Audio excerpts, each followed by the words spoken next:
They're selling our land. They're selling our archipelago of sea and sand. Now break down the acronym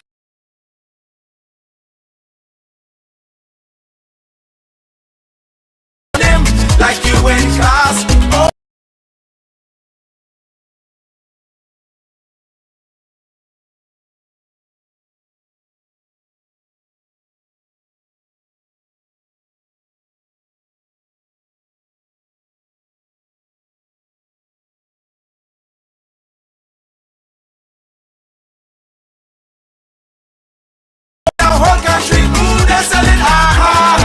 I never been down with no OPP.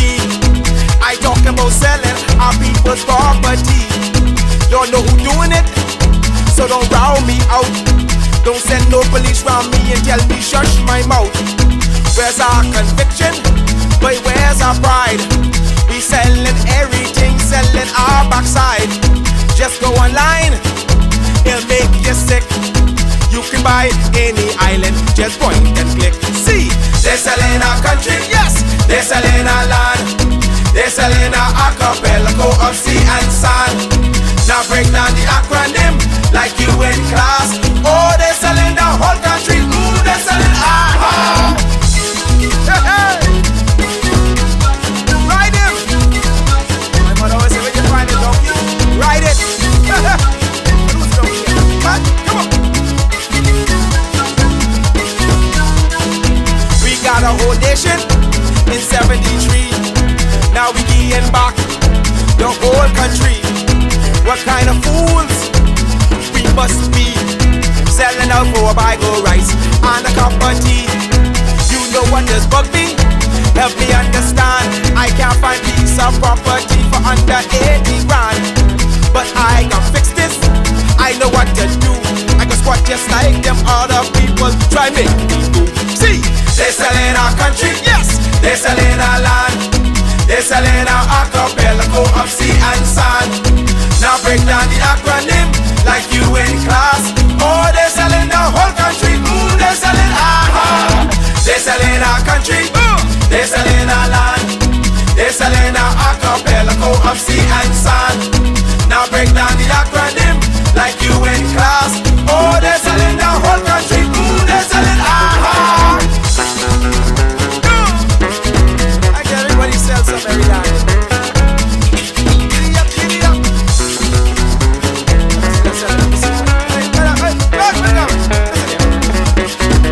Come on. Oh, no. Let's go. Who's the donkey again? They're selling one island. They won't keep what donkey left for you and me. It's just the example what's our kids to do. You want them have a sense of pride or go selling too. Cause they're selling our country, yes. They're selling our land. They're selling our archipelago of sea and sand. Now break down the acronym like you in class. Oh, they're selling the whole country. Ooh, they're selling our They're selling our country, yes. They're selling our land. They're selling our archipelago of sea and sand. Now break down the acronym like you in class. Oh, they're selling our whole country. Ooh, they're selling our They're selling our country, yes man. They're selling our land. They're selling our archipelago of sea and sand. Now break down the acronym like you in class. Oh, they're selling our whole country. Ooh, they're selling our They're selling our country, yes, yes. They're selling our land. They're selling our archipelago of sea and sand. Now break down the acronym like you in class. Oh, they're selling the whole country. Ooh, they're selling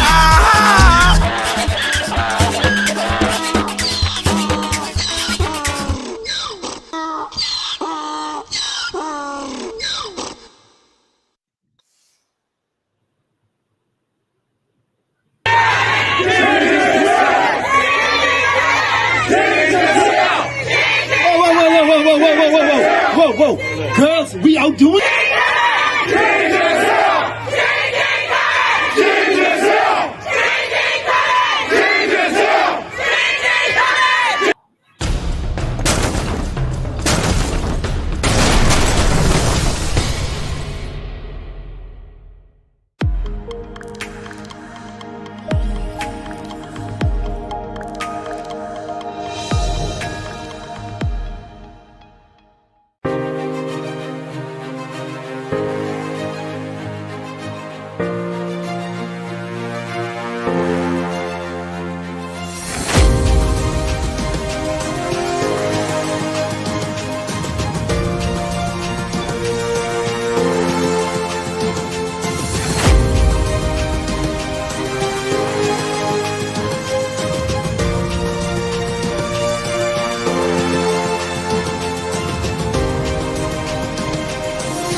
We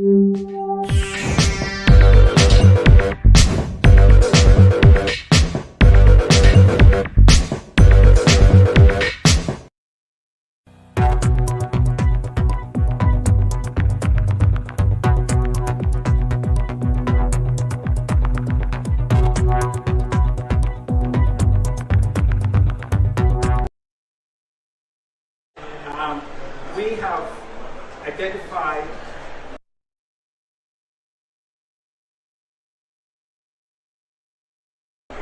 a new asset class that we see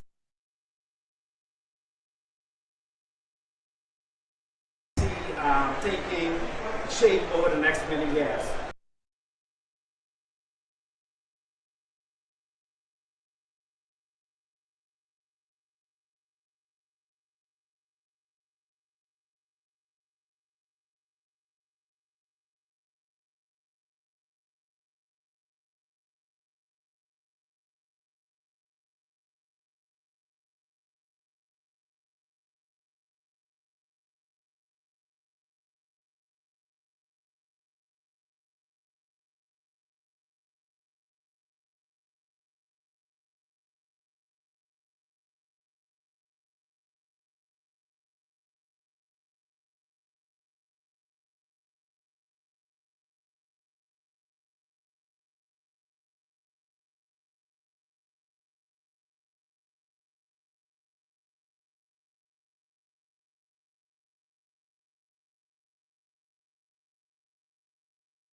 We have identified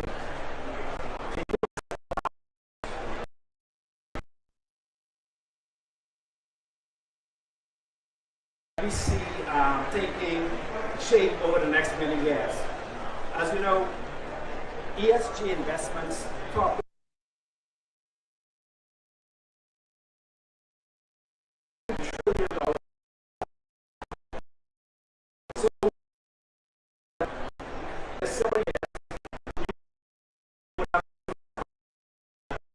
within that natural asset class, there will be sell allocations.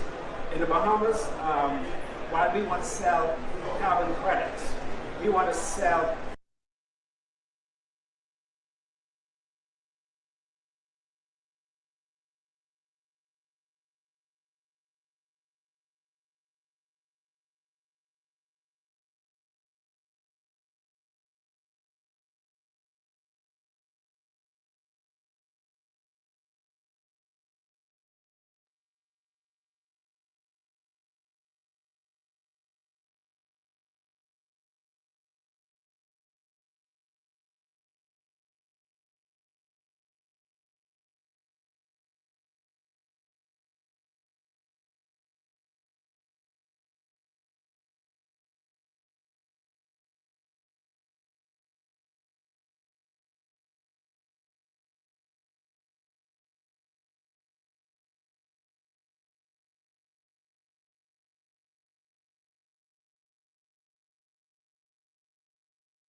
Good afternoon, Bahamas, and welcome, welcome, welcome. Thank you so much for joining us. We're so sorry for the technical difficulties coming into this.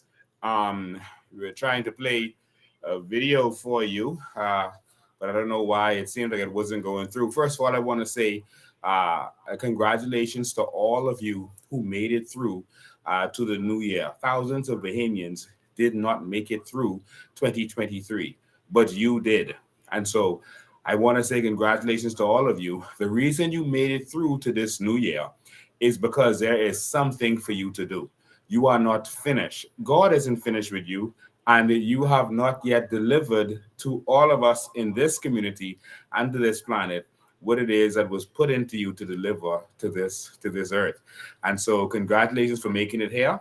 It's a new year, it's a new start for you, and we look forward to what you can contribute to our country and our society. We've had a very exciting year last year. We've done so much last year. Just for us to go it um, in this short live. But we started out the year with a bang last year, and we were working all year fighting for the Bahamian people. And when I say fighting for, I mean fighting for the Bahamian people. And we will continue to fight for the Bahamian people. Nothing will, nothing will stop us from continuing to fight for us. Just in, the first 2 months of last year, and you can go back on my timeline, you can see a lot of the things that we did that was out there publicly, and which is probably just even 1% or less of what we actually did last year. But starting, excuse me, I have something that I haven't had for many, many years, and that's a cold. um, so please excuse me. I may sound like Maria Dawson through some of this, but I just wanna make it through. All right. So starting off in January last year, we stood up against Brave when he started his New Year's speech to CARICOM, saying that the Bahamas was committing to solving the problems of Haiti. We stood up against him as he made those strange comments when we weren't looking after the issues of the Bahamas. We exposed the Haitian immigrants that broke into the homes on Village Road and were actually uh, uh, taking up residence in Village Road. Some of them were workers who worked on Village Road, and then they saw abandoned homes. They just took over homes in Village Road. Many of them are still occupying those homes in Village Road right now. On January 15th, we exposed the illegal Haitian immigrants that were, excuse me, occupying homes in Paradise Island, on Paradise Island. We exposed that on January 15th. The Minister of Immigration came out and confirmed that those persons were applying for their to be regularized. But we exposed that there were Haitians occupying villas on Paradise Island, making it a Haitian village.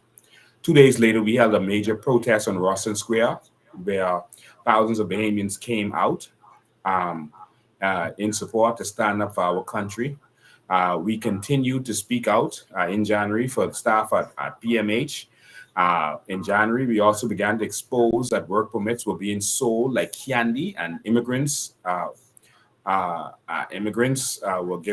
being given visas and work permits, and even passports were being given out, and that immigrants with work permits were working for people that they were not permitted to work for other persons not named on their work permit. We started to expose this scandal. Um, we In January, we also housed the family that lost their home to a fire. Um,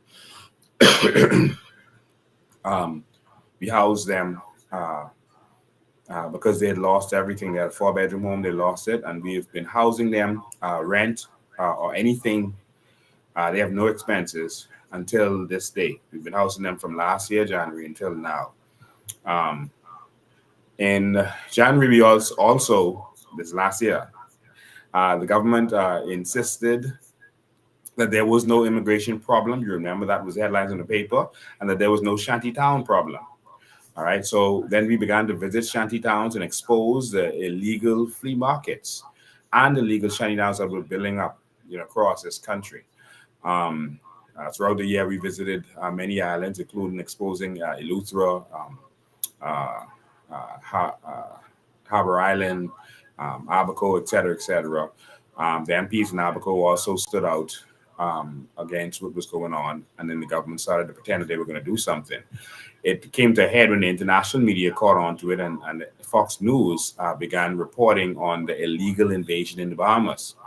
In February 1st, we held an immigration protest on Rawson Square, where again thousands of persons came out in support to show that we have had enough. We exposed that there was no injunction in February. We exposed that there was no injunction preventing government from arresting illegals or demolishing shanty towns. On February 6th, we met with Commissioner of Police to expose the illegal proliferation and criminal activities that was going on as relates to shanty towns. On February 7th, we went with police to a shanty town built on Nurse Justina Curry's land and issued eviction notices. On February 15th, we had a protest before CARICOM was scheduled to start, where we were subsequently, I was kidnapped and later brought before the courts without being charged formally by police, etc. I don't want to discuss that because it's before the courts, and we're also suing the government as it relates to that. Many Bahamians were also arrested and kidnapped, etc. Some were kidnapped and released, just taken in the police car, driven away somewhere else, and then just released out of the car. Ridiculous things happen that should not happen. As you can see, we're just on February, and that's just a portion of February. Every month, we worked hard and tirelessly for the Bahamian people. I encourage you to go back and look at all that we have done. Excuse me.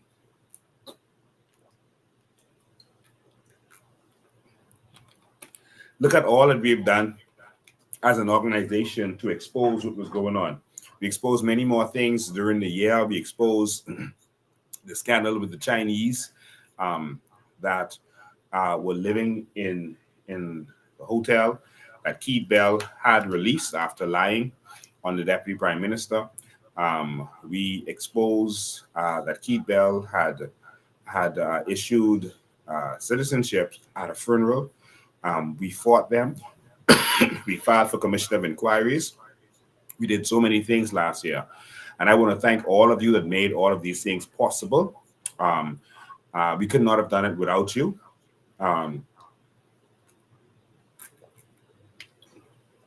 We could not have done it without you. We fought the good fight, and we will continue to stand up for this one country that we have. We're not standing down going into this year full force. We're starting out the year in Abaco.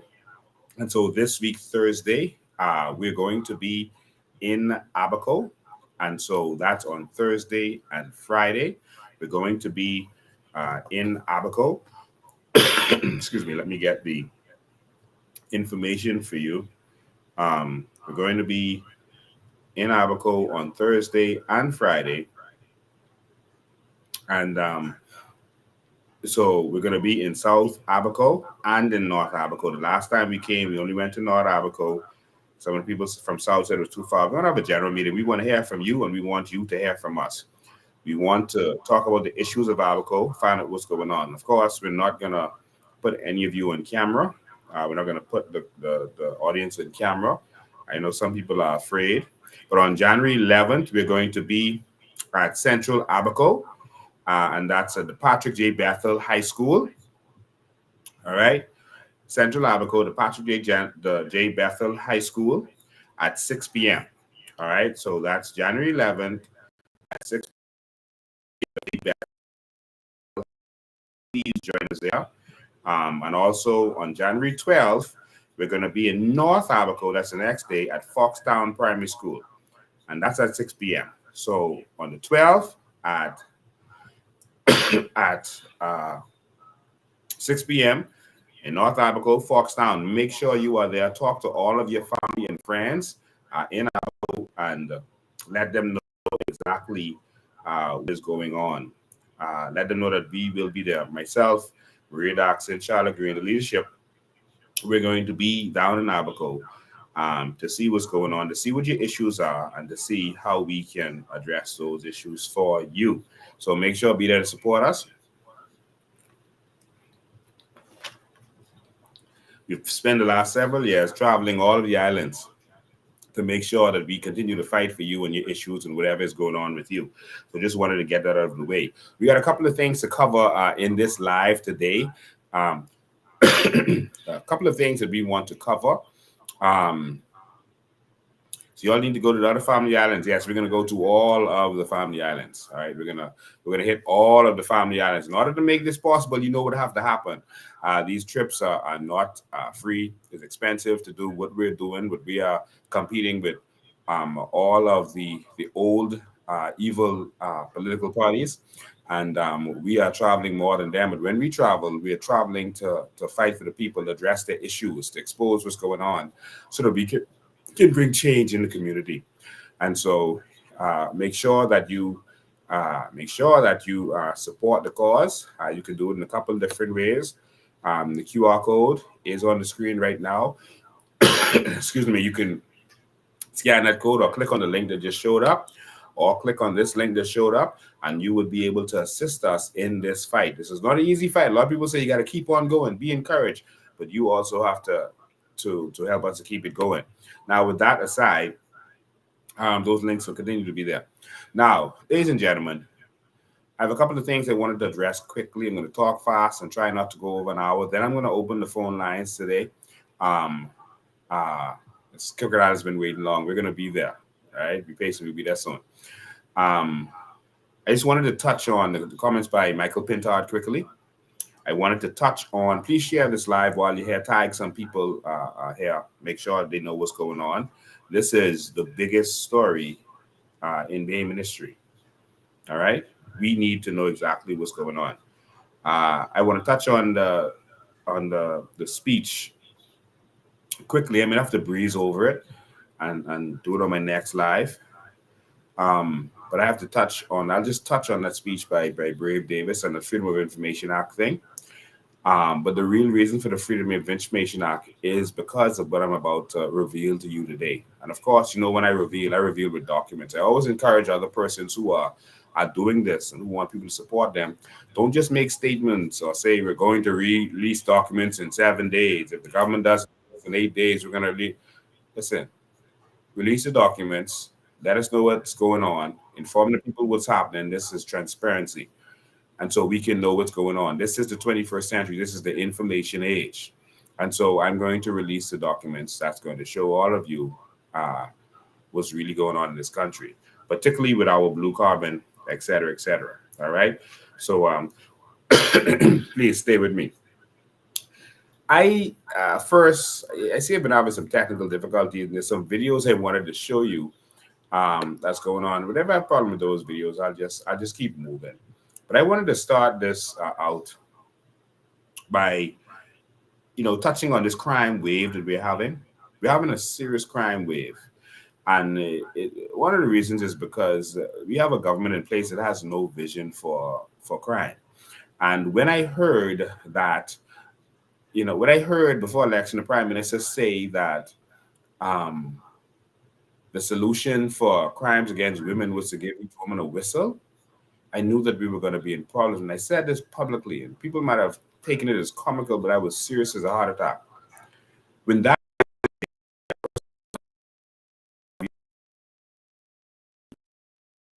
process behavior fell for that, and we voted for that.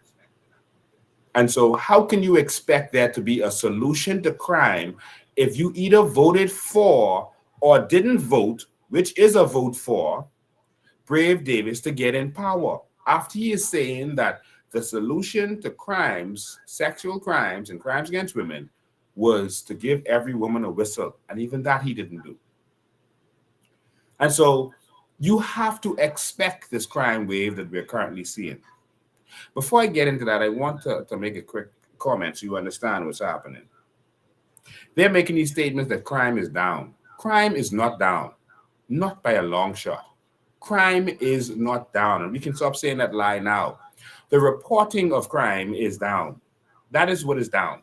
The reporting of crime. There are a lot of people who are disenfranchised and tired of calling the police because they feel they're going to get no results. They're tired of the system because they feel they're going to get no results in the courts or anywhere else. They're just disenfranchised. They're tired, man. All right? And so why should you call how many of you have called the police and you've been told that there was no cars available? How many of you? No cars available? How many of you have called, you had a break-in and you had to wait hours and hours and sometimes the next day before someone came to check, to investigate, and sometimes no one came? People feel like if they call and report certain crimes that there's going to be retribution against them. So many people have stopped reporting. A car get breaking in, they don't even call the police. Okay, the window, the side window break, the small window. They took my radio. I'll buy another radio and fix the glass. I don't have time for this. People are discouraged because they feel that there's no real solution to crime. Discouraged by the job that the police is doing. The police seems to be lost. The Minister of National Security seems to be lost. The Prime Minister, as relates to this, seems to be lost. And his big solution for crime is you got to take care of this yourself. This is his solution. First of all, safety. You are safe because you will be engaging the tools that make yourself safe. What you just said is one of the most insanely idiotic things I have ever heard. At no point. That was literally his statement on crime and being safe. I don't understand what else we expect. We voted for that. And that's a problem. And so what do you expect? People have given up. Murders are not down, technically. They say they are. But technically, a lot of people are surviving shootings. There have been shootings in the last couple of days where persons didn't die, which means the murder count would have been much more. Last year, how many times did you hear there was a triple shooting, one person died? There was a double shooting, one person died. Or, so a lot of people were surviving being shot. And so the numbers would have been quite higher if those persons had not survived. And so we can't just look at the numbers and get an understanding from that, a complete understanding from that. All right? We have to do this thing sensibly. Murder is not really down. Okay? And crime is not really down. So I just wanted to get that out of the way. And so Christian Skippins spoke about our latest murder. Sad.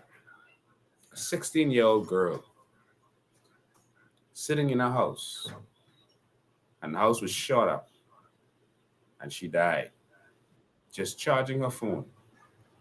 Like some of you right now, just sitting in front of your phone, expecting to be safe in your home, expecting to be able to get up, go in the kitchen, get something to drink, and be able to come back and sit down in your living room or your bedroom, safe. She was just sitting in her house. Like you right now, imagine a bullet just coming through your wall. Bullets move so fast that by the time you hear it, you were already hit because they travel faster than the speed of sound. So some people could get hit, and she was shot in the head. Most likely, she was just looking at her phone, and then she was dead. I want to give my deepest sympathies to the family. I'm sorry to have to. It's the unsafe country in which we live. You could be alive 1 minute and dead and not even know. It's Christian Skippins. And so this incident, we received a call shortly before midnight. Information received is that the 16-year-old teen girl was inside her residence. She was reportedly charging her phone when some unknown person or persons fired gunshots into the home, which resulted in her being fatally shot.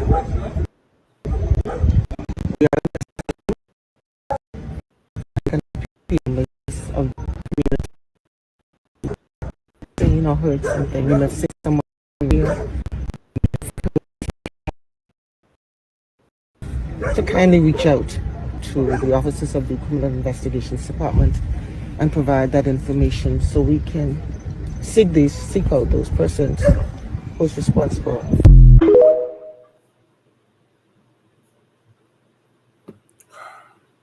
Sad situation.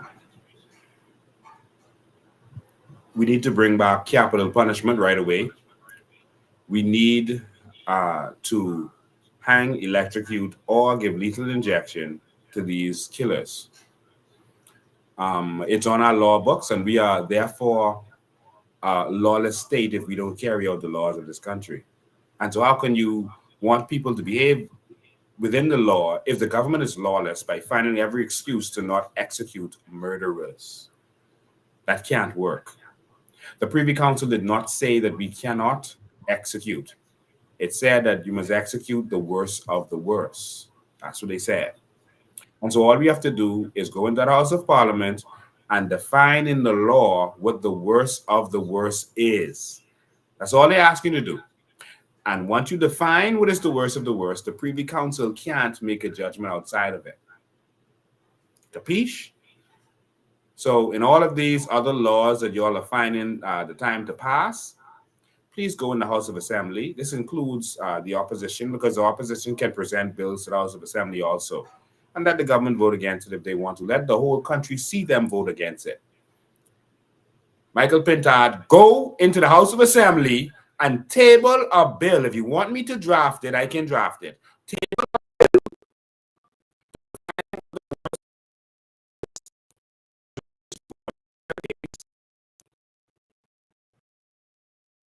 that continues. If you are serious, we're tired of the talk from the opposition and the corruption of the government.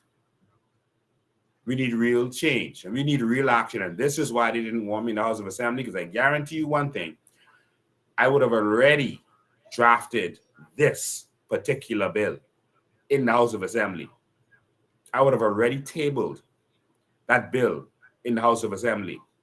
I can guarantee you that. But they don't want to do anything about murder.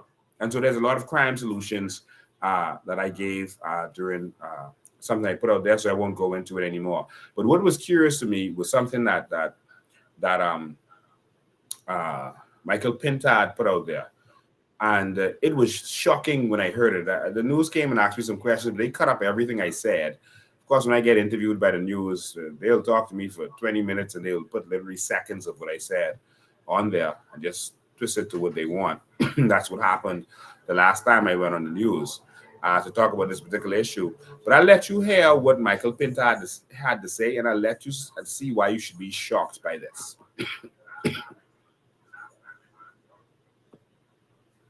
Pintard has this challenge for the Davis administration. Call a conclave with the senior fellows who run this street, who lead these gangs, who members of parliament know, to find out what is the conflict. Are there irreconcilable differences? How do we get peace on the street? Have that conversation. For those who are unwilling to heed, let the full weight of the system deal with them. But don't carry on as if we don't know who is who. Because we do. Jose. I don't know if you heard what I just heard, but Michael Pintard just said, one, we must meet with the criminals, the members of gangs. Two, he said that the members of parliament know who they are, who the leaders of the gangs are. Okay. And he said, don't act like we don't know who is who. Here's the problem with that. And I always go to the law. And when I was in the news last time, I quoted the law to them, but of course they didn't want this come out there. And so they didn't play it, of course. But as you know, I always go to the documents. And so I'm going to go to the law for you on this, just quickly, because I want to get to our carbon credits and our billions of dollars that the government, Jesus. Farmers, all I can say is we got to fight. You can sit there and let them steal our carbon credits. But anyway, let me go to Pintard. This is the penal code. All right. The penal code section 90A talks about gang membership. See, gang membership. We already have gang laws. They wanted a specific law on anti-gang law, but we don't need that. We already have gang laws. And so 90A, a person who is a member of an unlawful gang or participates or contributes to the activities of an unlawful gang where any and all of the members of the unlawful gang engage in or have within the preceding 2 years engaged in the commission of indictable offenses under this code, commits an offense and is liable to be convicted of a fine of $500,000 and imprisonment for 20 years. So for being, again, the PLP did this, the Prairie Christie did this law. All right? Being in a gang is an offense. So Pintard is focusing on the gangs committing murder, or the members of gangs committing murders. But that's not the point.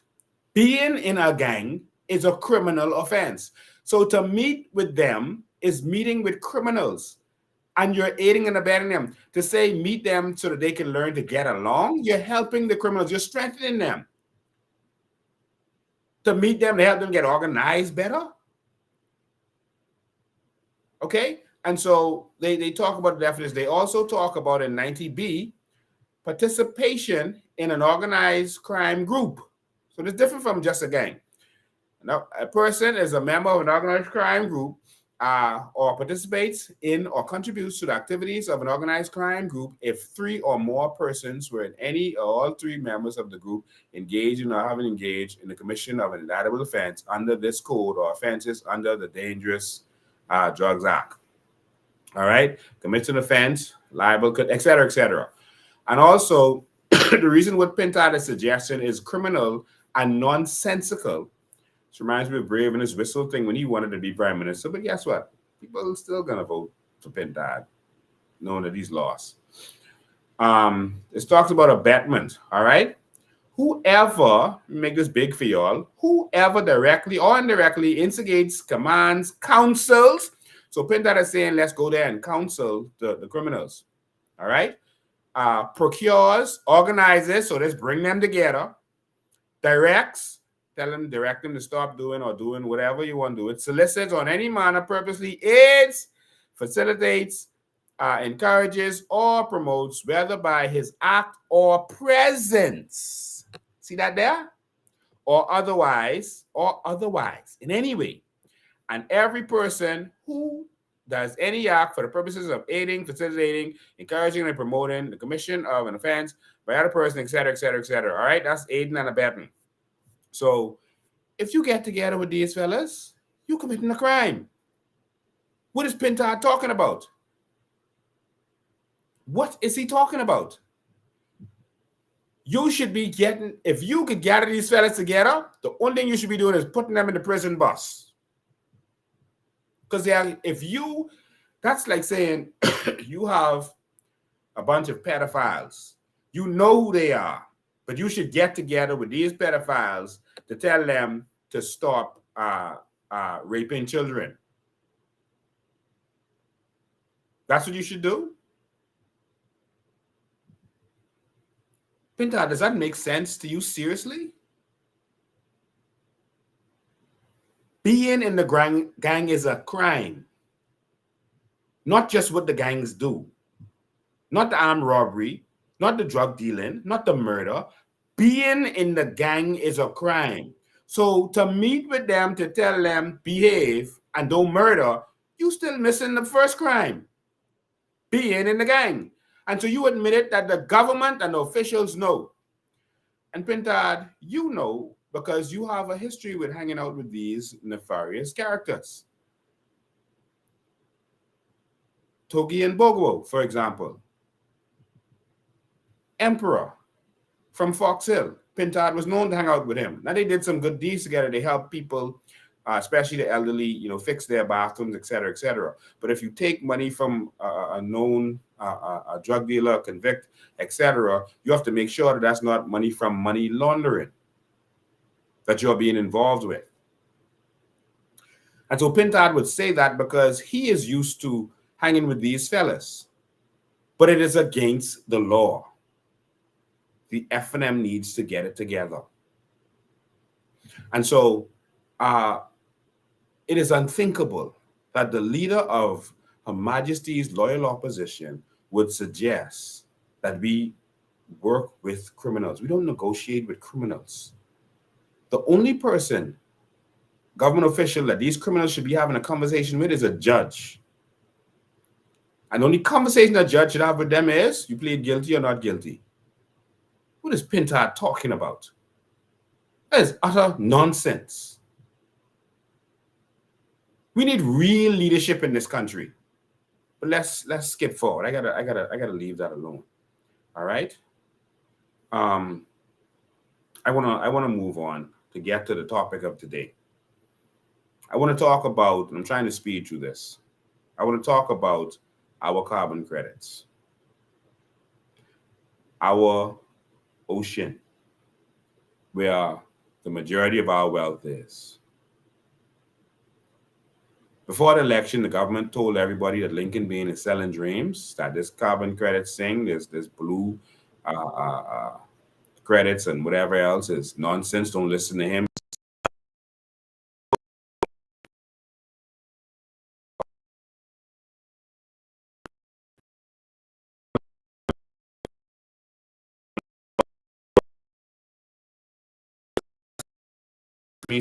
The government got $7 billion. And someone asked me, Stephen, can you ask me to show? And I said, I don't speak to things that I don't have evidence of. And you'd notice that the last 20 years that I've been speaking, and they've never been able to question one word that I have said. Not one. They've never been able to say that this right here that Lincoln said is false. Everything I say turns out to be the truth because I don't talk unless I know what I'm saying. If Lincoln Bean says that, you can take that to the bank. That is guaranteed, proven, right? And so a lot of what we have to do, we see that the government is against the Freedom of Information Act. And this is the reason they're against the Freedom of Information Act, all right? The reason they're against the Freedom of Information Act right now is because of this carbon credit thing and the billions of dollars that's involved. And these are the words of Fred.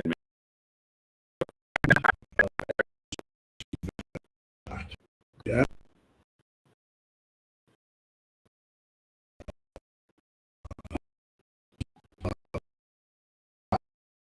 Fiscal something, Procurement Act, Freedom of Information Act. All of these things really have nothing to do with people's ordinary lives.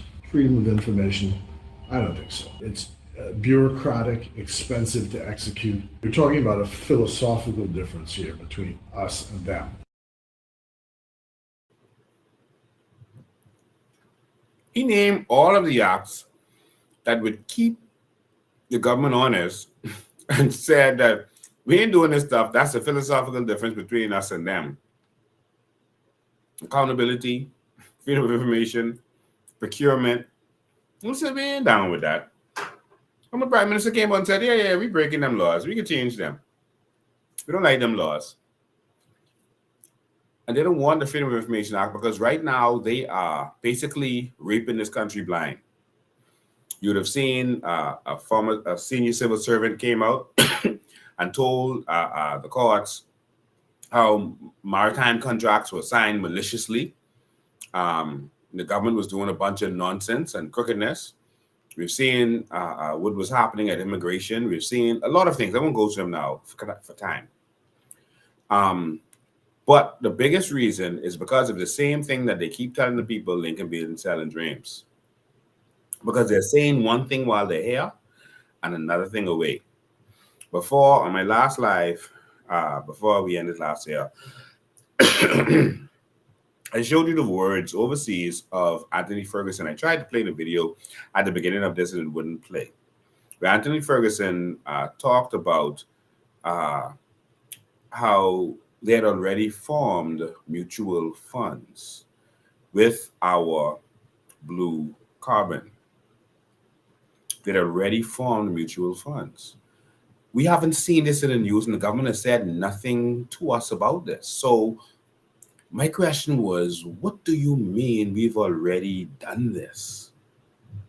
There was no word, and the government didn't back talk me, and the troll just started just attacking me and attacking Marie and attacking whatever, just to distract from that conversation, instead of really addressing this. And the media and the Bahamian public gave them a blind. He gave that speech in 2002. All right, stick with me on this. He gave that speech in 2002.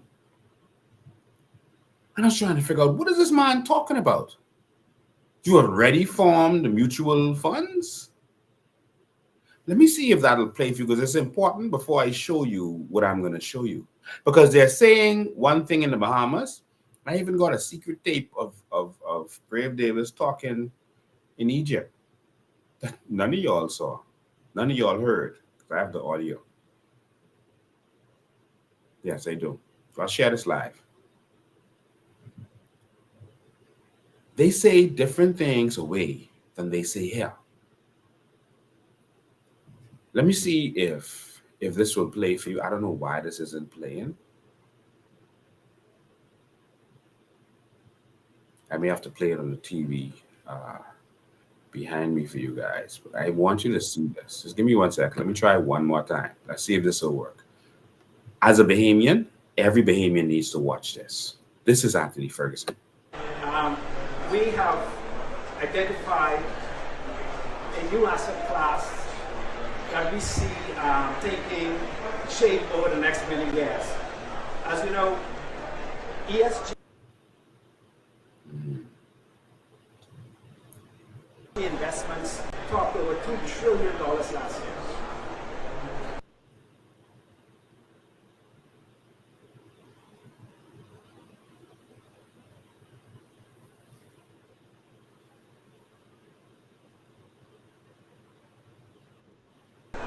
So we believe that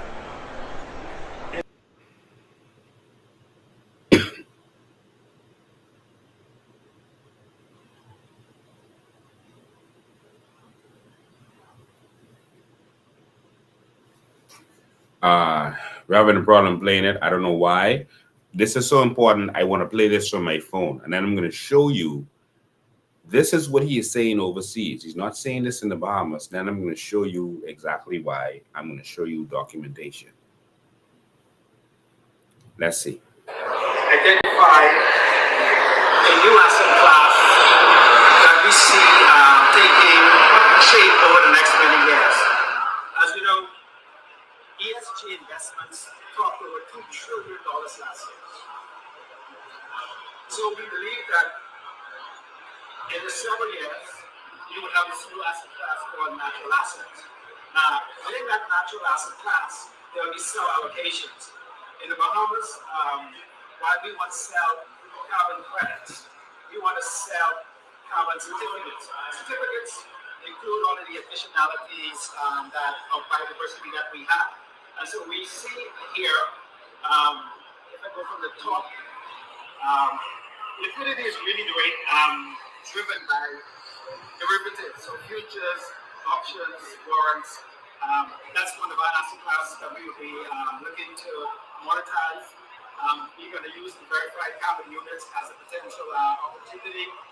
The most immediate opportunity for us in the Bahamas, given some of the statements by the IMF, is a sovereign debt swap for carbon assets.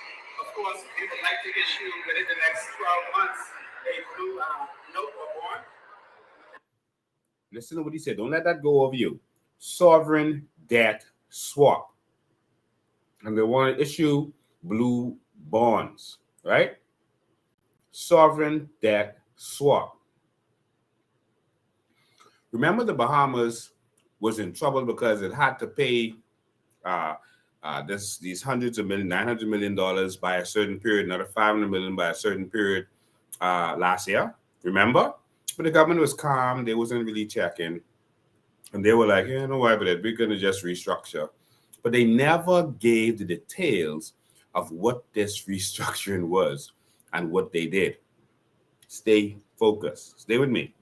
Remember those words. Debt swap and blue mutual funds. And also, we're going to have a very ambitious plan. By the end of 2024, we would like to have the first listing of a natural asset company on the New York Stock Exchange. So that's very exciting for us, and we'll be looking forward to doing that. Also, we believe that within the next 24 to 36 months, you will see what we call natural asset ETFs. Today, you can have ETFs in currencies, in equities, fixed income, but we would like to be able to the first natural asset ETFs to come to the market. And of course, we have already launched a mutual fund, which we should probably go to market with by the 1st of December, and this will be an ESG fund that ESG mandates can invest in. Total ocean. You heard what he just said. I'm going to repeat that for you. They've already done the mutual fund. But Bahamians let this go right over their heads. Let me go back a little bit more. Also, we believe that within the next 24 to 36 months, you will see what we call natural asset ETFs.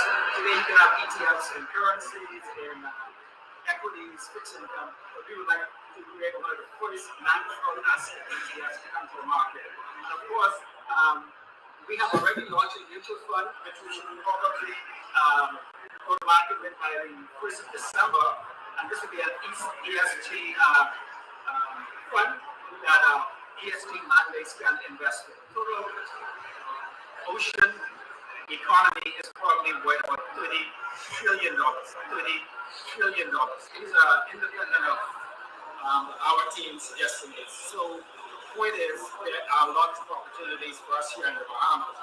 And what we've decided with the direction of the government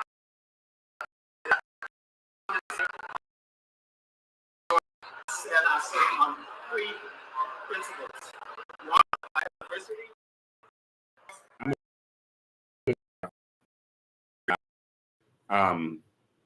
He is saying, and this was in 2022 that he made this speech, and he was saying by December 1st in 2022, they wanted to be able to do this thing. Did you hear anything about that in our news? Okay, let's go and look at the evidence.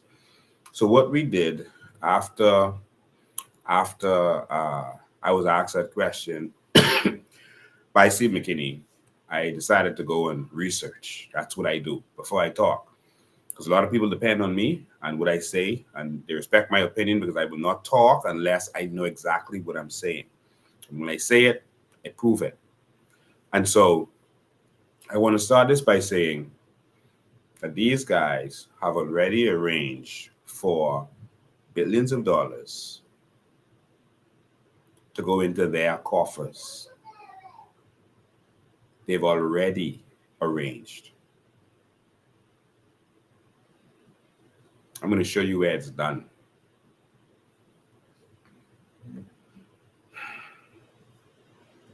I know this may shock some of you because you believe that Philip Brave Davis is a good, decent, Christian young man.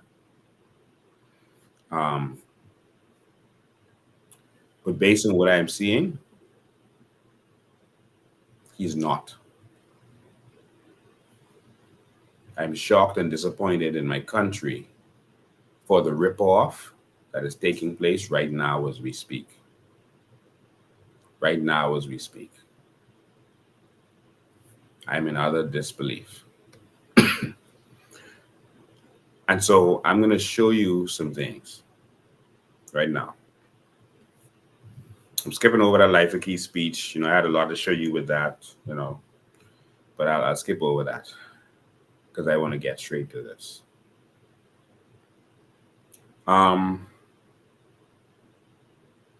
What he's talking about is some meetings and arrangements that took place, and I have the documents from it.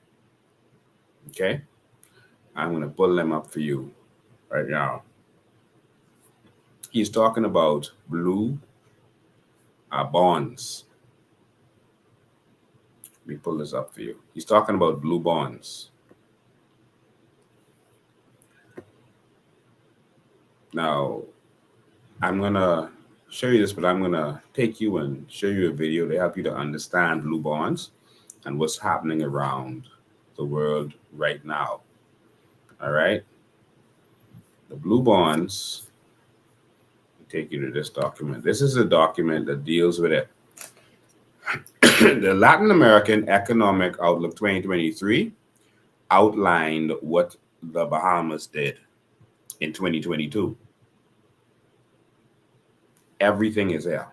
You can see I did a search and the word Bahamas came up 22 times in this document.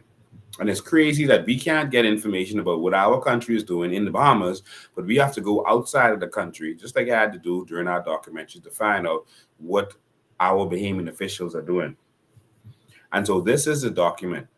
And so this is talking about mostly their focus on sustainability, which includes blue bonds and other stuff, but there's something shocking in here. All right? Blue bonds and other stuff. Now, there's some before I go deep into this. One, did you notice what their agenda was last year? And did you notice that a lot of the things that they put on their agenda wasn't actually on their agenda before election? Didn't you notice that they started saying that we're going to deal with the National Development Plan again? I'm going to show you why. Because of, did you see that they brought up all of a sudden this gender equality bill? All of a sudden, and just pushed it through the House of Assembly last year. Didn't even talk to the stakeholders. The stakeholders were saying, hey, wait, what is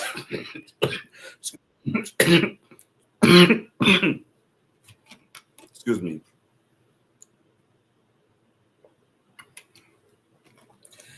I need you to bear with me tonight. The stakeholders were like, what is this? We don't know what this is.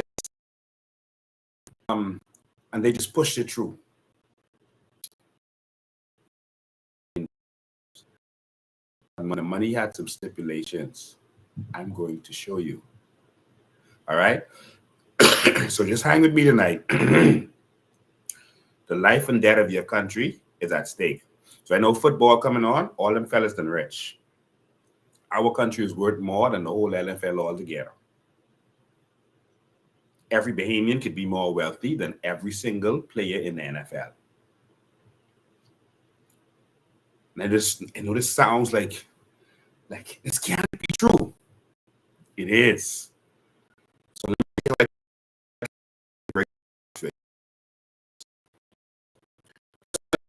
watch a little video. Believe in what they relate to their bonds. You could get understanding. I want to teach you this properly. Let's watch a little video of Belize and what they did, and then I'm going to bring you back and show you what the Bahamas government did to us and why they're now focusing on certain things. I'm going to show you meetings and interviews and that kind of stuff. I'm going to show you everything. All right. Then I'm going to show you a secret audio that you haven't heard from Brave Davis in Egypt. Now, let me first teach you what are the blue bonds and what they did. So, blue bonds, you heard him talking about, and he said by December 1st, that was 2022, they already did it, worth billions of dollars. All right? It has stipulations, and they have to do certain things in order to clear it. That's why they pushed this gender bill down your throat. They now went and they're focusing on electricity. That speech that he did in Lyford Key has to do with the same thing. where he's now talking about economic equality, et cetera, et cetera. It ain't nothing to do with him. It is to do with the deal they made, and they're trying to clear this money. Step by step, let's do this. So if we want to go watch football, go. The rest of us who want to get what belong to us, stay. Let's go. Blue bonds are being sold as a way to help struggling nations reduce their debt. It works like refinancing a mortgage, only instead of lowering your monthly payment and taking the extra money to redo your kitchen, you're spending it on conservation projects. So I'll pause there. So it's like refinancing your mortgage, using the equity from it to do certain things. So remember, our country was in bad debt. They didn't know how they was going to pay it, but look, all of a sudden everything is okay. They're not talking about that anymore. Remember, it was like gloom and doom because they already sold us out. All right. So you get to take you get to cancel some of that, and you get to get extra money to do certain things with that has certain stipulations on it, but there's no watchdog to say what you should do. It's just a credibility thing. All right. If you don't do what you're supposed to do with it, then whatever. And it's insured. So if you even don't pay it back, it's insured. Watch this. Sorry about that. Press the wrong one. The test case for the concept is the small Central American country of Belize, which has become a flashpoint for discussion involving hundreds of millions of dollars, including plenty of American money. Where's that money going? And can it really help? Once we get to the reef, you'll see it, but it extends almost the length of the country, about 190 miles, or give or take. Australia's Great Barrier Reef gets all the attention, but Belizeans call their barrier reef the largest living reef in the world, inhabited by 500 species of fish and 350 species of sharks.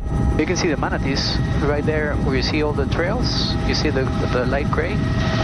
Oh yeah, I do see the manatees. The colors are just incredible. And when the sun hits it on this angle. Wow. Gustavo Garron of Astrum Helicopters showed us the famous Great Blue Hole, 1,000-foot wide and 400-foot deep sinkhole, which began forming during the Ice Age. It looks like it's right?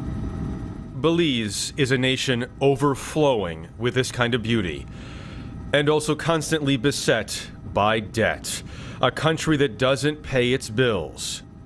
Belize is also now a test lab for blue bonds. A blue bond is essentially a way of putting value on, in this case, our oceans. Julie Robinson is with the Nature Conservancy. In the case of Belize, what we were able to do was to restructure old debt that we had, or bonds that we had, into new bonds, into these blue bonds that are more sustainable and that also provide greater benefits back to the country. Blue bonds let Belize shave 45% off their debt by, among other things, promising to leave the barrier reef intact and to protect 30% of all.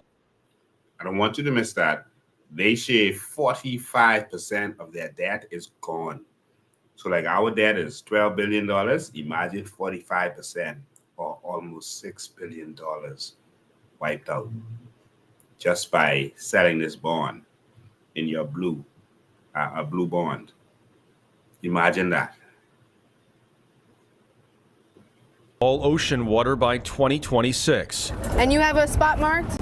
It would also potentially allow projects like this to grow. How is the shark population in Belize now? So that's what we're in the middle of really getting a hard and fast answer on. Start time was 8:10. Jessica Quinlan is a PhD student and part of a team that's been monitoring shark health here for over 20 years. That includes tagging sharks with radio and satellite transmitters. As apex predators, sharks are critical for maintaining balance in the ocean. Right now, it just seems like you don't have enough information. We don't. So preliminarily, what we're seeing is that some species are being caught at sustainable levels, and the fishing pressure they're experiencing is something they can handle. But the larger body sharks that typically take longer to grow, mature,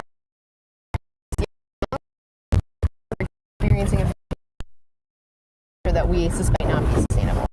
The Belizean preserving the, but also to serve a more immediate need. Christopher Coy is with Belize's Ministry of Finance. Some of this money isn't going necessarily towards big ideas, but it's like gas for police to enforce fishing laws, which you can't do right now, correct? Yes, there's a capacity issue, so we need to build capacity for enforcement for those things that you mentioned. But here's where it gets complicated. The deal between Belize and Nature Conservancy uses funds insured by a U.S. government known as the Finance Corporation. Belize is not responsible for it. The U.S. is. Why should American taxpayers accept that risk? Well, I think this is really the positives in this blue bond transaction is the relationship that it established with the U.S.'s Development Finance Corporation. I think that in general, you can get into the legals of it, but ultimately Belize is responsible. If Belize couldn't pay its debts before, why do you think it can pay them now, even though it's less? The main difference now, and what will allow for Belize to pay back its debt, is that they're much better terms. So the payments are lower, they're extended over a longer period of time. So it just puts Belize in a much better place. One analysis said that of the more than $350 million, only $24 million goes to conservation. Is that acceptable for you? So I think that there's been some misinformation. It was $23.5 million that the government placed in an endowment that's going to grow over 20 years and be above 90 million. But in addition to that, the government is making payments $2 million per year. Have criticized Blue Bond, saying that and rack up huge fees. They also fear outside investors will merely claim to be helping the environment just for PR purposes, a practice often called greenwashing. I stopped it for the sake of time, but that's generally what the blue bonds are. That it appears our government has gone into. I'm going to show you documentation. Just give me a sec. I want to put this to you thoroughly, so just stay with me. And this is why they don't want the Freedom of Information Act. And so this was another meeting that took place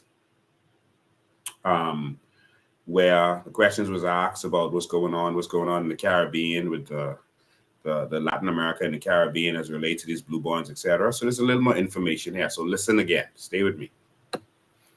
And so I'd like to start off with you, Andrew, and learn a little bit more about the TNC's blue bonds for ocean conservation and your strategy, and specifically talking about the case study of Belize.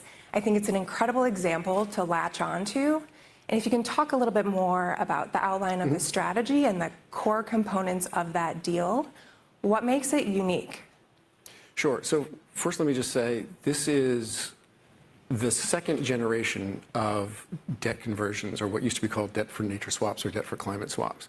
So because the first generation came out of the Tropical Forest Conservation Act. Those were small transactions in the like $10, $20 million range that had large transaction costs, but did result in funding for tropical forest conservation. But that was mainly with official debt, right? It was US debt being forgiven and transformed into local currency to support conservation activities. What we, in partnership with DFC, did in Belize is a whole other scale. So we helped restructure $550 million worth of outstanding debt. It was their entire commercial debt liability. Bought it back at a 40% discount where it was trading, and refinance that with $350 million worth of new debt issued by the government, financed by Credit Suisse.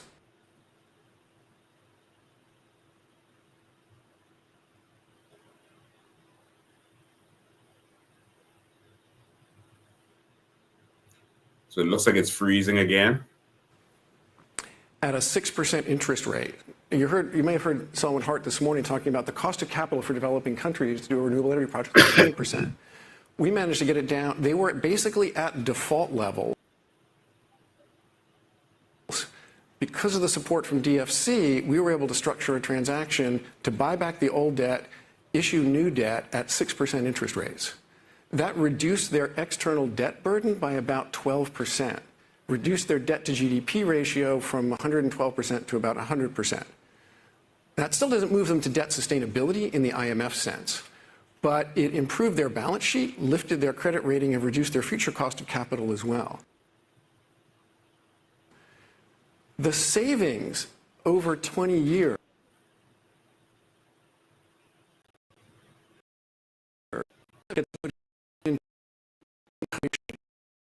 now $180 million investments in coastal resilience.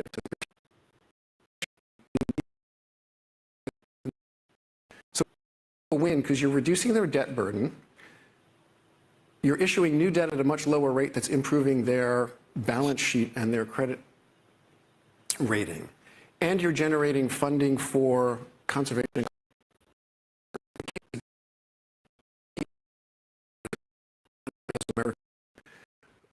For those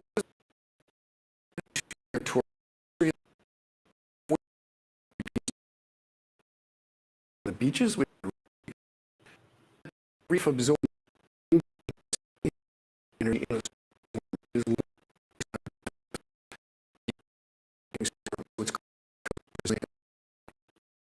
the country. The secret sauce of all of this, though, as I said, was getting them from default, where they could not access private capital markets, to a AA2 rating, which allowed them to access capital markets at a decent interest rate. And the magic that made that happen was because of the political risk insurance provided by DFC. Yeah. So again, really, he talks about really default. He talks about default and the kind of situation where the Bahamas almost defaulted, but we were able to escape from that. All right.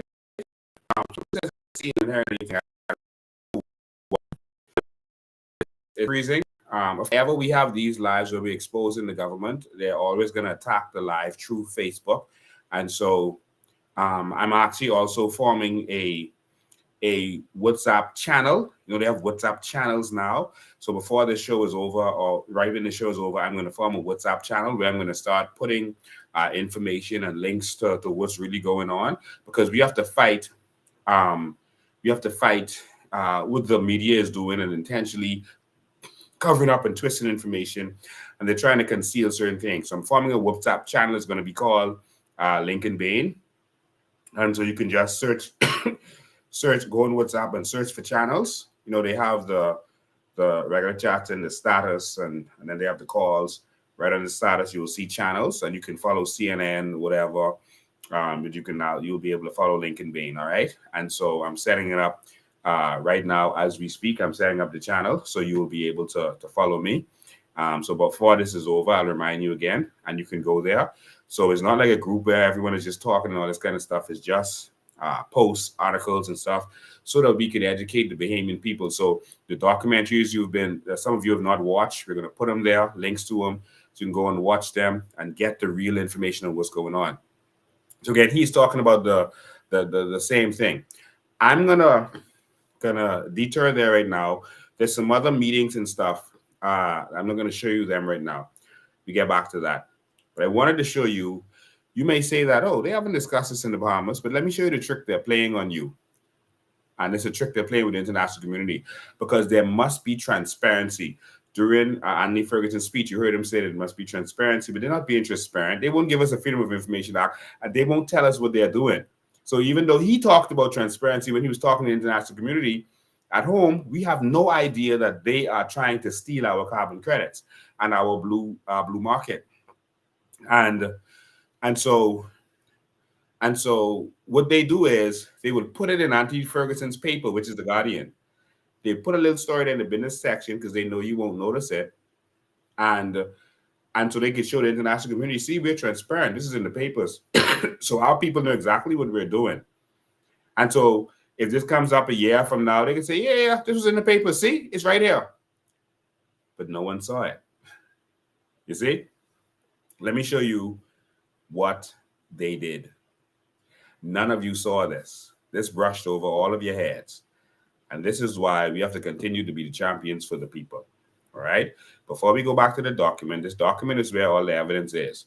But I'm going to start here for the sake of time. But now I've already opened the phone lines, but I wanted to see this information first. All right? This was in the paper. Let me see the date. Where's the date? Guardian. This was in the Guardian. All right? This is in the Guardian.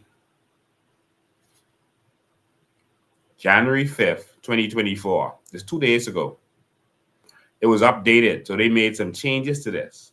How often you see that? January 5th, 2024, this was in the newspaper. All right? And then they went and changed something in there too. All right? Sorry about this little basketball ad in there. That's their ad. So this is in the paper, and they also edited it. So they changed something there, like, hold on, don't let them see that. Change that right there. And so let me go ahead and show you this. So this is showing you the Bahamas Blue Bonds lead sustainable issuances.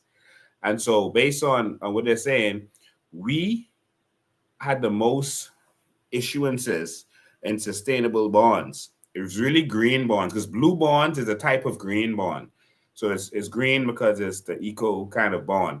But they add it as a subclass because it's the green that deals with just the ocean, so not the land and other stuff. All right. So a green bond, a blue bond is a kind of green bond. Okay. So, and we led. But who do we lead in? Let's read, Bahamas. Y'all stick with me. I know you've been waiting on this. In 2022, Latin America and the Caribbean issued $20.1 billion in international GSS green, which means green, social, sustainability, and sustainability-linked bonds. And I want you to see this right here. Why they stick that with green bonds? It have to do with being green. Because they patch something together with your green bonds. And that's social. You know what's social? Gender equality. I'm going to show you that. And so they stuck this thing. They keep sticking this thing on us. So if you want money from the green bonds, hey, see the social thing too? Hold on that too while you're at it. So green, social, sustainability, and sustainability-linked bonds. That's what the GSS bonds are. That's the bonds that Anthony was talking about. All right? And so that's how much money was issued in bonds. So bond means the country gives bonds. So it's almost like, let me see the best way I could break this down and explain this for you. So a bond is like a loan from another government, the agency, the World Bank, the IMF, America, Credit Suisse, whoever wants to give the money.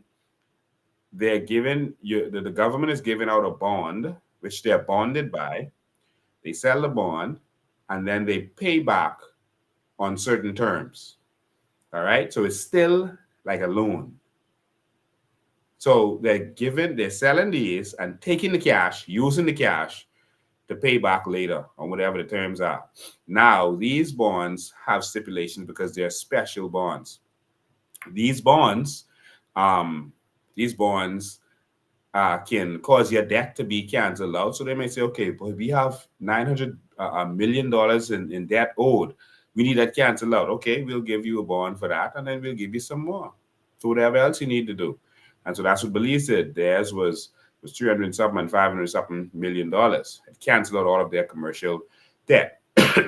And so here, let's keep reading. The Latin America and the Caribbean issued $20.1 billion international GSS bonds.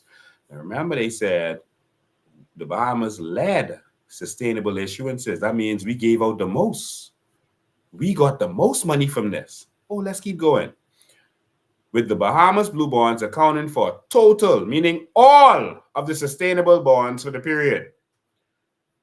So they gave out 20.1 billion with all of the sustainable bonds coming from the Bahamas. What? So billions of dollars earmarked for the Bahamas was given to the Bahamas?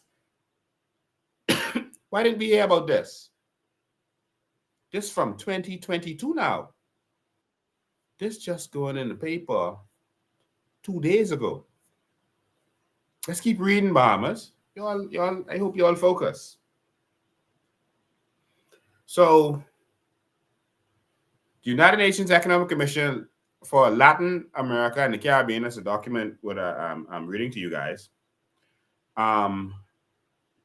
In a recently released economic outlook report, focused on investing in sustainable development, noting that those two blue bonds made up the lion's share of the sustainable issuances by sovereigns in the past 4 years. All right? The two blue bonds in Bahamas, they made up the lion's share for the past 4 years. But for 2022, they was all of the sustainable issuances. You hear that? It's not my words. I want you to see their words.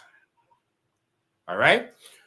In the LAC region, that's Latin American Caribbean, even with tight financial markets, GSS bonds continue to be an attractive financing mechanism, representing 32% of total international LAC bond issuances.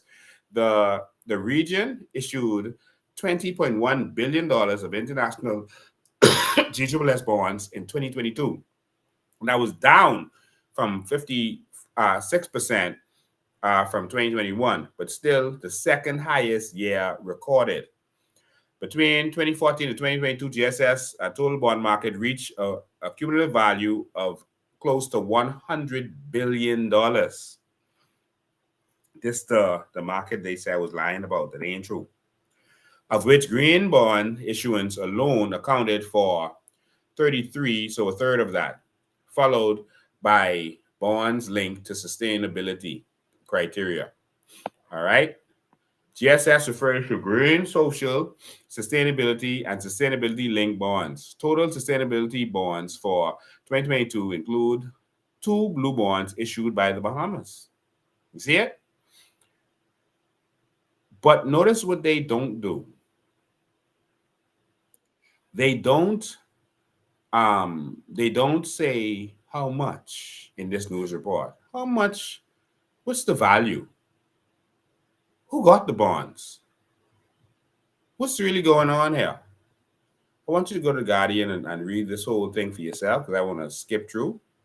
All right, we were the 7. There were 8 persons that did bonds, and we were the 7th of them to get the bond.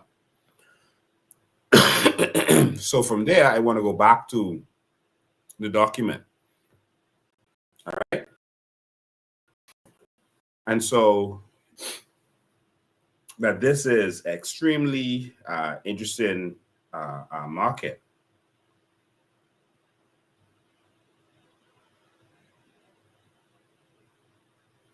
All right, this is extremely interesting document. So I searched the Bahamas to see how much time the Bahamas would show up in this document. So I just click through to let you see how much time the Bahamas actually entered. So it's talking about the Bahamas all through there. They're showing all the numbers. I'm going to put this in my WhatsApp channel so you could have easy access to it. Here they're talking about international GSS bonds. All right. In Latin Caribbean by type. Ooh, see how this shot up all of a sudden? Just shot up. It just started in 2014. All right.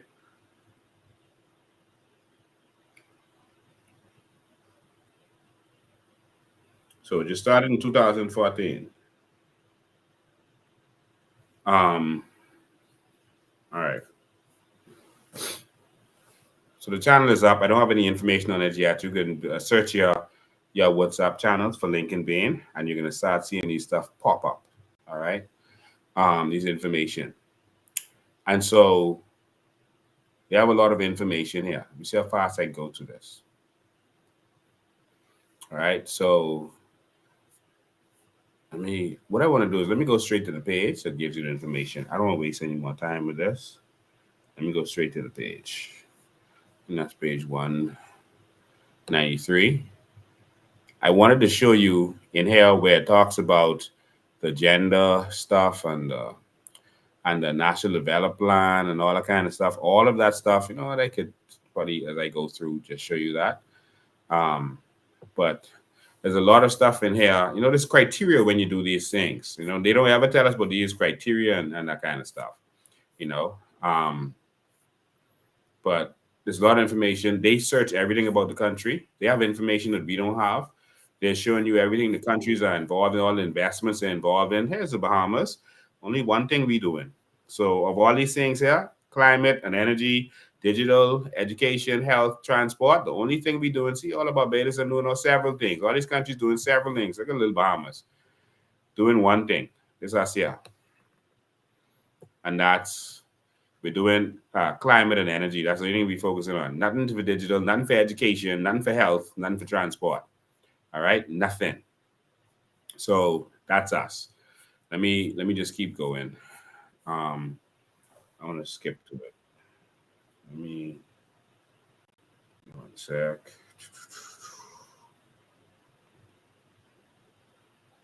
Let me just skip straight to it. All right, page 40 is National Development Plan. I keep skipping over it. I'm sorry. I'm going to get to it right now. But anyway, there's some things that they have to do. I'm going to send the document. You can go through it. I'm trying for time to speed through. National Development Plan, and stuff with this kind of stuff. But I'm going to skip straight through to page 193, which deals with the meat, what we came here for. All right, this is GSS, sovereign bonds. All right, let's go there.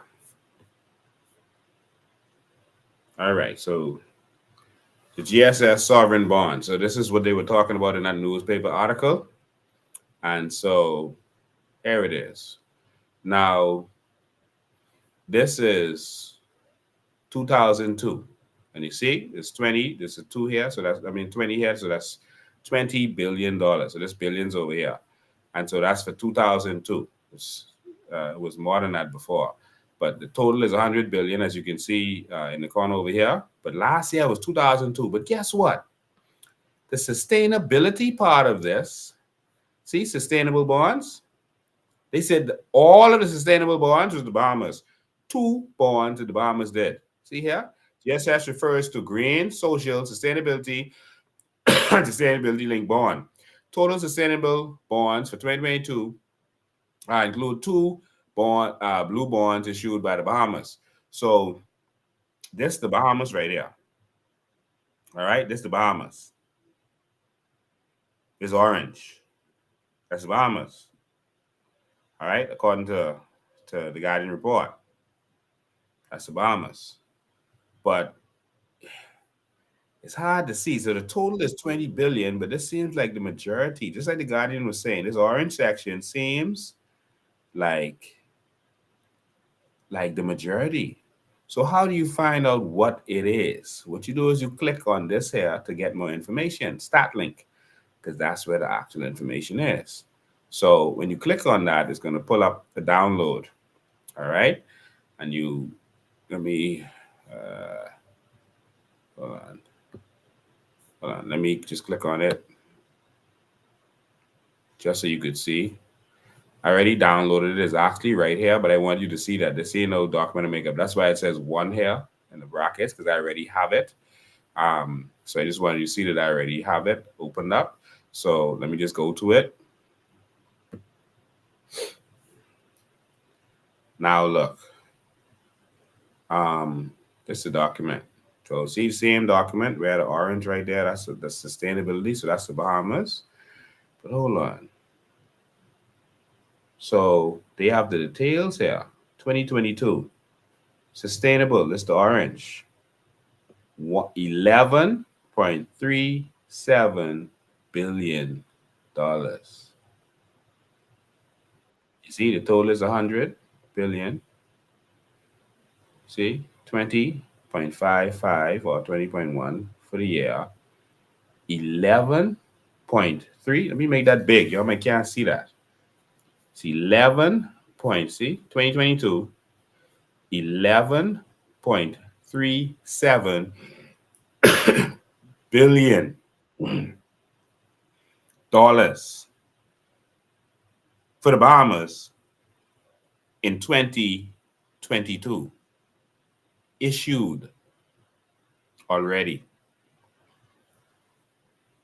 That's the documents. It's the evidence. I'm going to even put this. I'm going to even put this this Excel spreadsheet, the link, in there for you. $11.33 billion.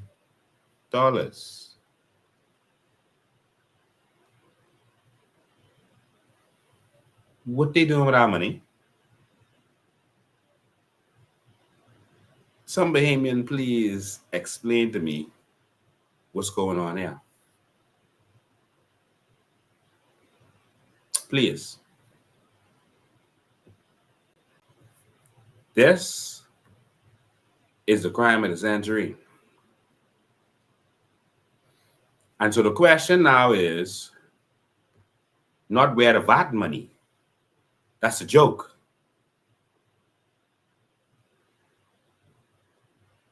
The question is where this money.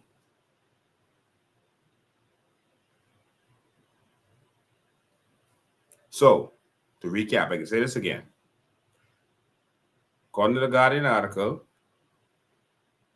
and according to the document I just showed you from the relevant authorities, 11.37 is really 11.366, but $11.37 billion in blue bonds was issued to the Bahamas.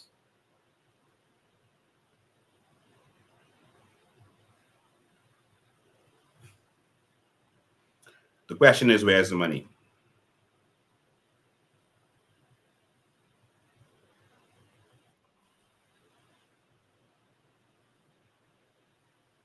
Now, I need someone to help me with that because we're in a serious situation.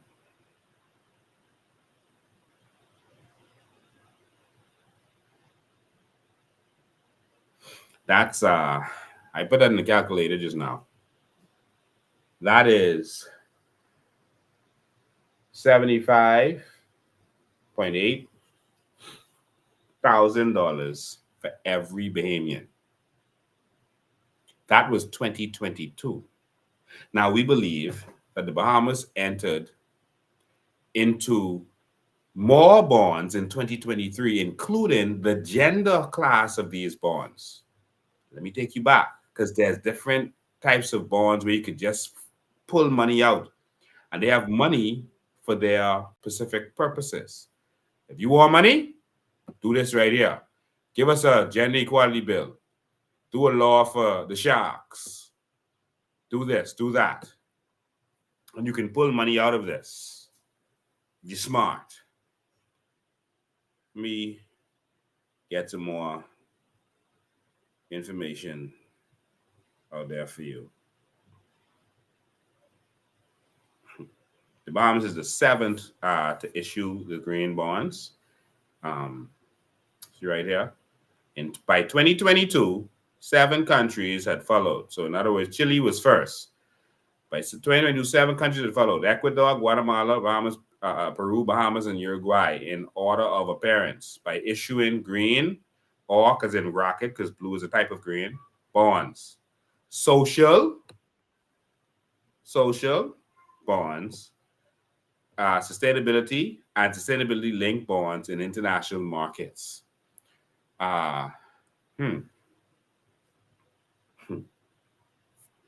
All right. And they have a table to break down the different types of ways you get this money. All right. So if you look here, they have the green bonds, sustainability bonds, social bonds, sustainability linked bonds. So sustainability bonds right here on this side with social bonds. And the social bonds includes this gender equality stuff that they would, again, I had some more videos to show you at the time because they were talking about all these gender and social stuff at the meetings.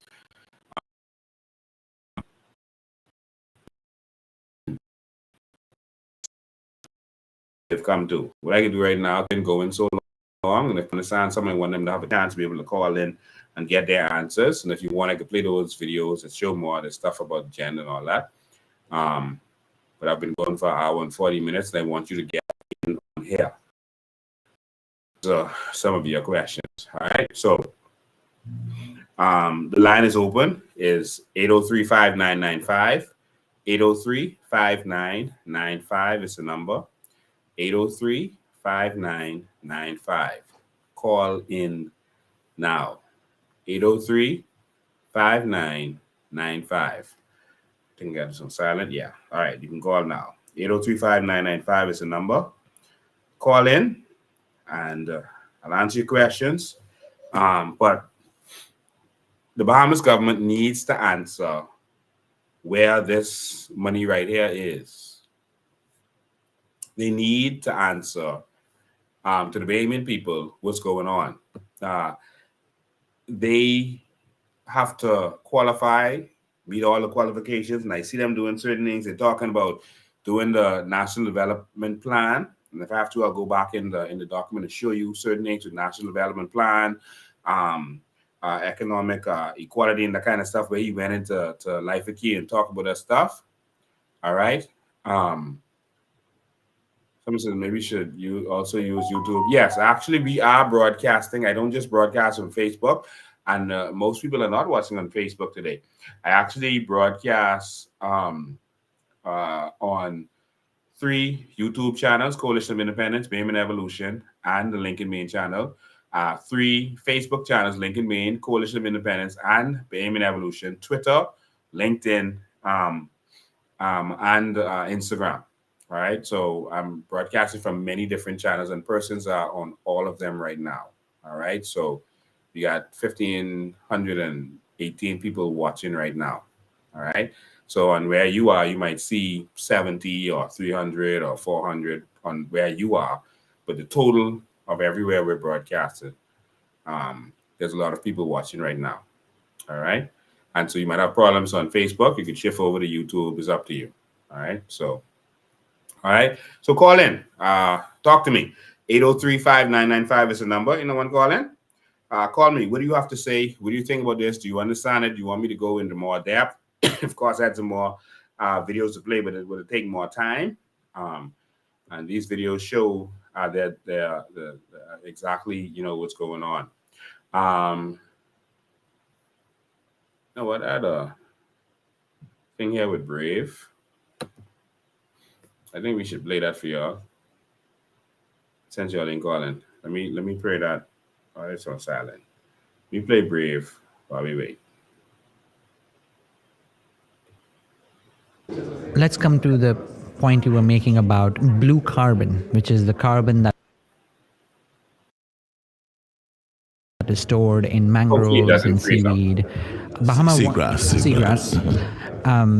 The Bahamas wants to become the first country to sell blue carbon credits, and you've said something like $300 million worth could be sold as a way to finance the Bahama transition.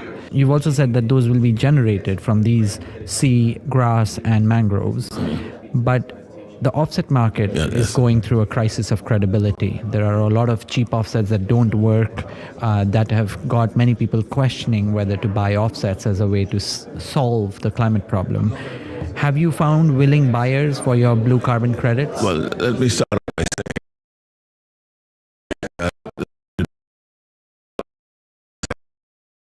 saying and I listed offers of that amount for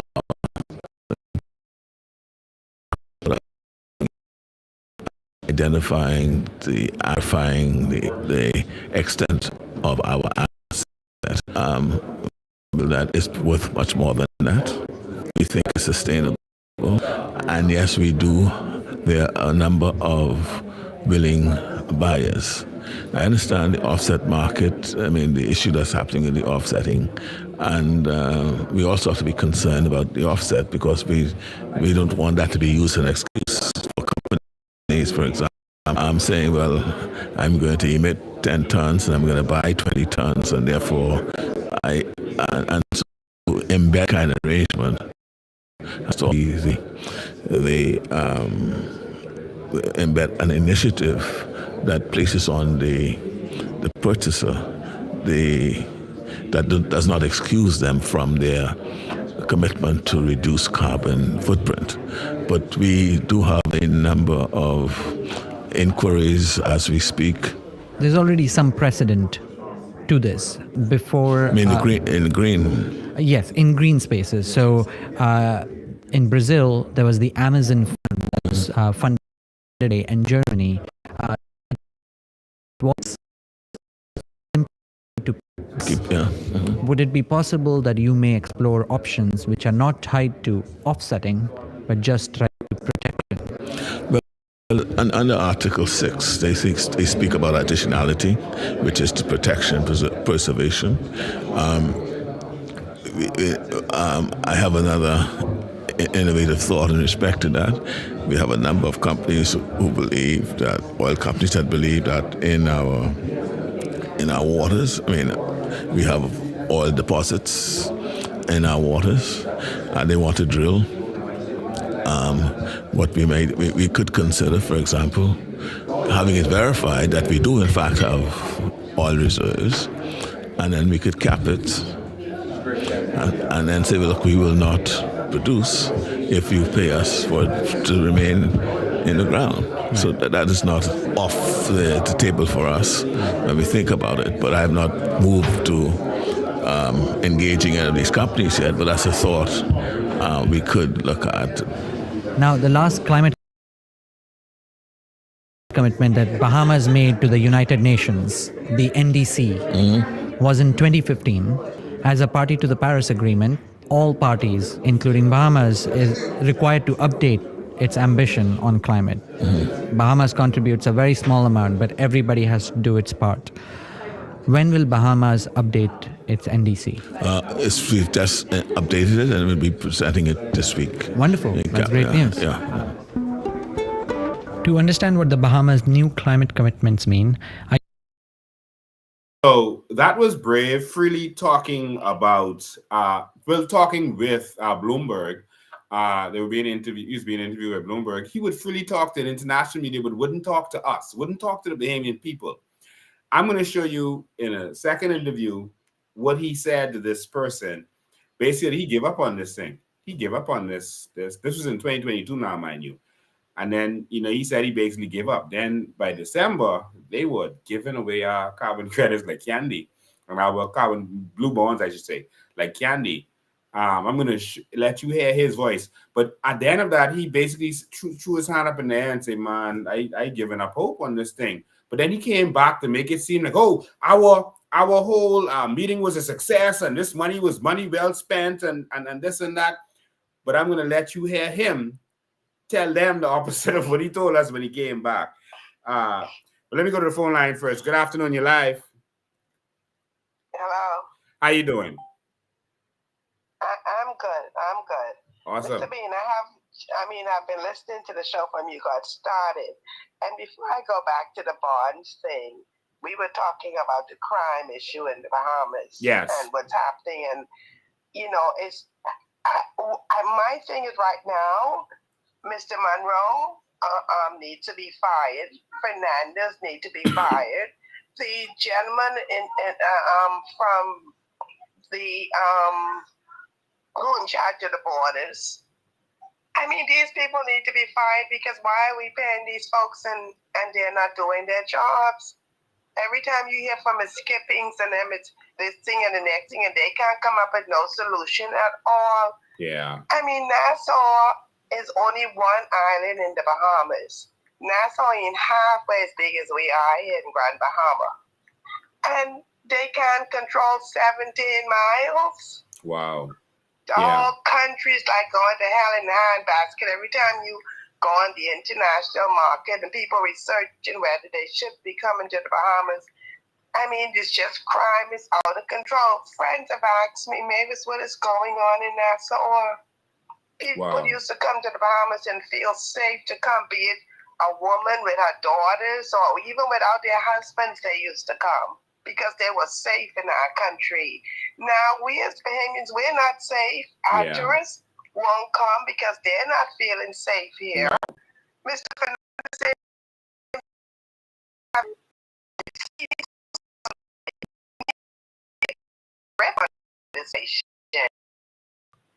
you sitting in your house. It's ridiculous. There's a double murder. This is just out of control. And to hear Mr. Davis speak about anything in reference to cabin credit, blue market, this man has no knowledge. He don't even know what he is talking about. No. And by the time we, the Bahamian, understand what he has been talking about, the whole country would have been given away and will be so late for so many of us. Yeah. We need to do something. We're in trouble. Yeah. And Bahamians need to understand that we are in trouble. Drop the color. Bahamian, he can talk, but you don't need to come with the Freedom of Information Act. No, they don't want to do it because they're stealing. Yeah. And if the people really understand what the government is doing, they'll be out in no time, and that's what they're afraid of. That's it. But thank you. All right. Good afternoon, you're live. Good afternoon, you're live. Good afternoon, you're live. Hey, Mr. Ben, how you doing? I'm awesome, man. How you doing? Great. Happy New Year. Same to you. Everybody else listening. All right. First of all, I have to tell you, you have to start. I don't even know how to explain it, but this information that you're giving, you cannot ease up off of this. You have to really go into breaking it down a bit smaller, even though I see everybody start tuning off, so I mean, it's a lot of people listening. And this has to be a fight because this information is so important. And a lot of Bahamian people might not understand certain wordings and how they're bringing it, but it is clear and the evidence is there. You understand? When I say like, I don't know what you have to do, but you have to keep fighting for us because we need it. We can clearly see that we are being thrown in the garbage. All right. So I really want to talk about the crime too.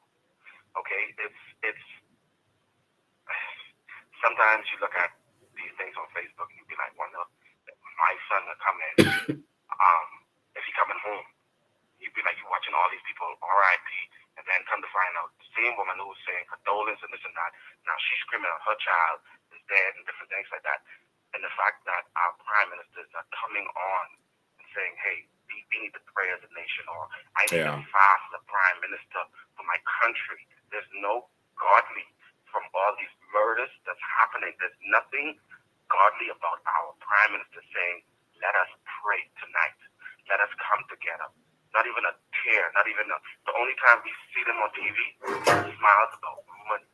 Now, pertaining to that, we really need to do justice to our teachers, our policemen, and our doctors. Okay?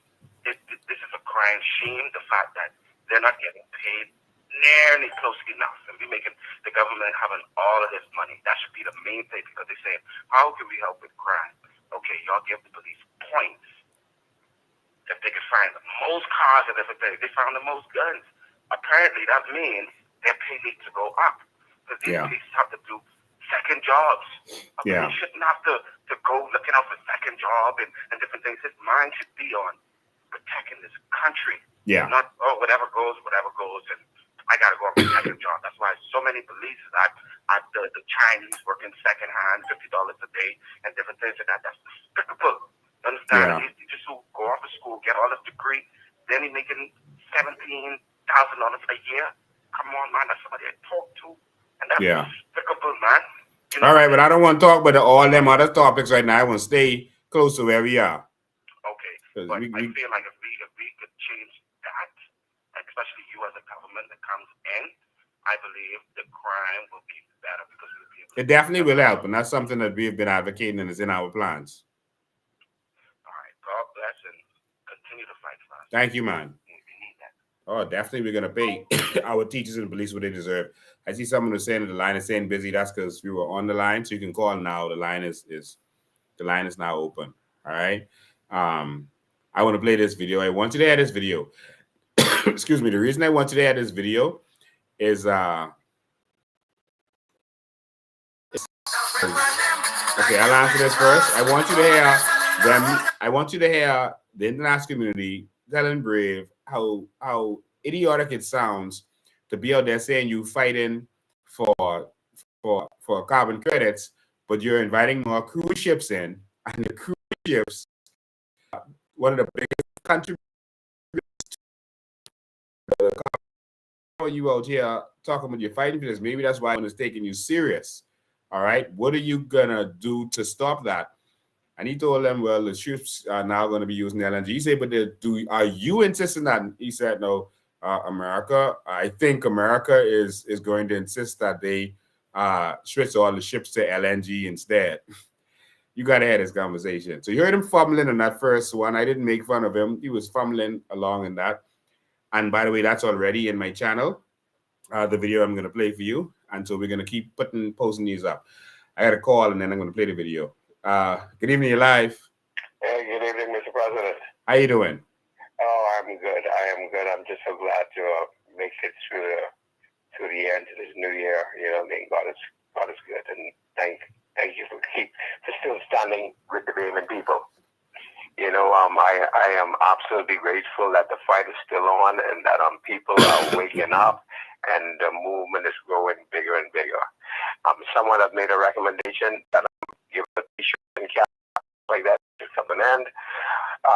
The person suggests that if people love the COI so much and want change, people should be paying for shirts and caps as a contribution to the movement. So that's my encouragement. That's my word for the night. You're doing an excellent job, and we are all paying attention. Thank you, man. Fight, fight, fight. Thank you. The fight is just beginning. The fight is just beginning. All right. So yeah, we do sell the t-shirts, and people do buy the t-shirts. When an election starts, we give away the t-shirts. We don't sell them during election, but outside of that, as a form of fundraising and showing your support, we do sell the t-shirts. But you can also lend a hand and assist by going to our pages. To give. You can go here, or you can go just our website right on the front page, and you can find ways to donate. And so that's one link that you can use, and that's another one that you can use.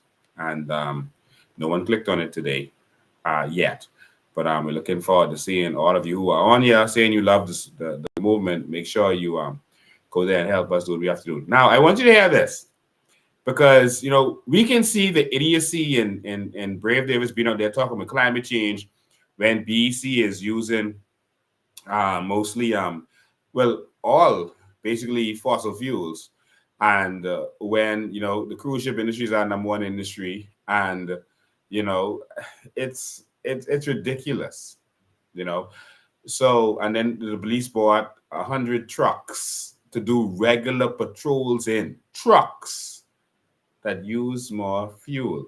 I see someone scanning the QR code. Thank you so much. I appreciate you. Listen to what they said. Of course, they were being polite, but you can tell what they were getting at. And at the end of it, Brave Davis say, as it relates to COP27, this isn't the last one. The last one was COP28. That's the one he went to before that when they interviewed him. And he said he ain't give up. He could leave his people there to negotiate. But he basically is saying he kind of giving up hope based on what he hearing. But then he came to the Bahamas and made it seem like, oh, this was such a good success. And they was like, Watson was like, oh, our prime minister did such a good job negotiating, and all these people are interested in this and that. Listen,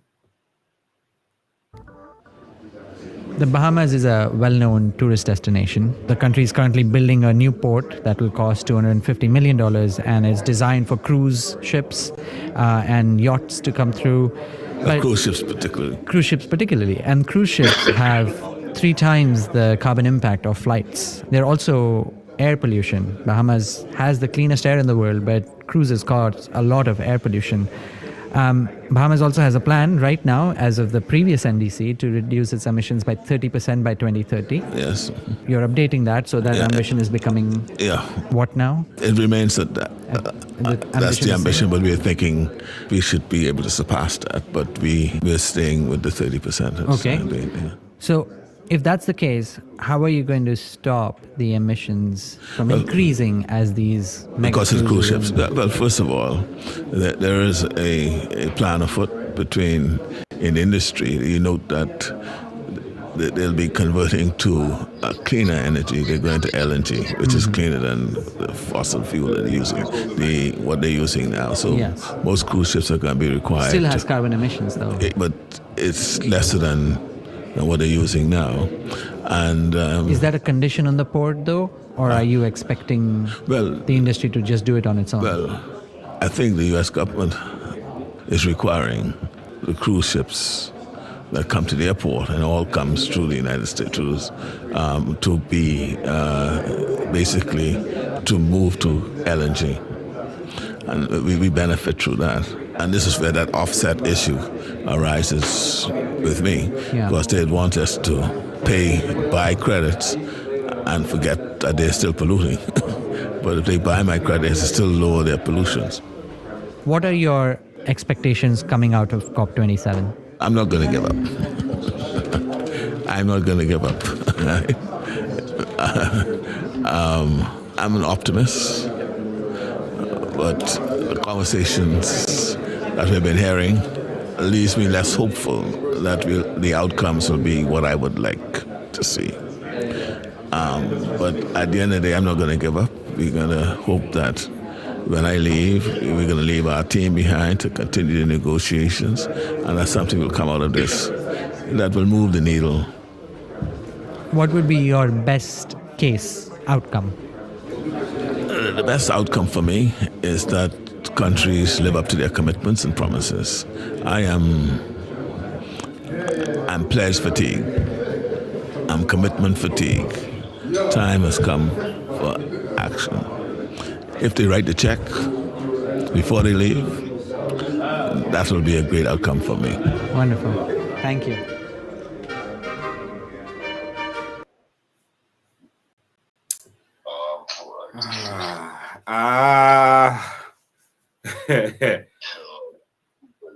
Good evening, you're live. How you doing, sir? I am awesome. Beautiful, Mr. Bean. I was supposed to contact you back. I am sorry. I hope I didn't call at the wrong time. It sounds like I called live on the show. Yeah, man, I live on the show. I apologize, sir. I was supposed to be calling you in private. You know who this is, right? I have no idea, but we'll talk later since you want to talk in private. All right, ladies and gentlemen, you heard the Prime Minister saying basically, he threw his hands in the air. He ain't quit. He can leave his fellas there and negotiate, but he losing hope, and this whole thing. But when he came back, man, they had this, return that, he's spending the money so well, and and he's doing such a good job. And remember Clint Watson talking about the good job they did at COP27, and they can't wait to go back because so much people are interested in this and that. But Brave is there begging, man. I feel bad. Y'all just give me the money, man. Y'all help. Give me the money. For the Brave Devils, please stop begging. Please stop begging. We have natural resources worth trillions of dollars. Let us utilize our natural resources so that we are the ones who are the lenders. Let's change the game. It's time to stop begging. We don't have the bag.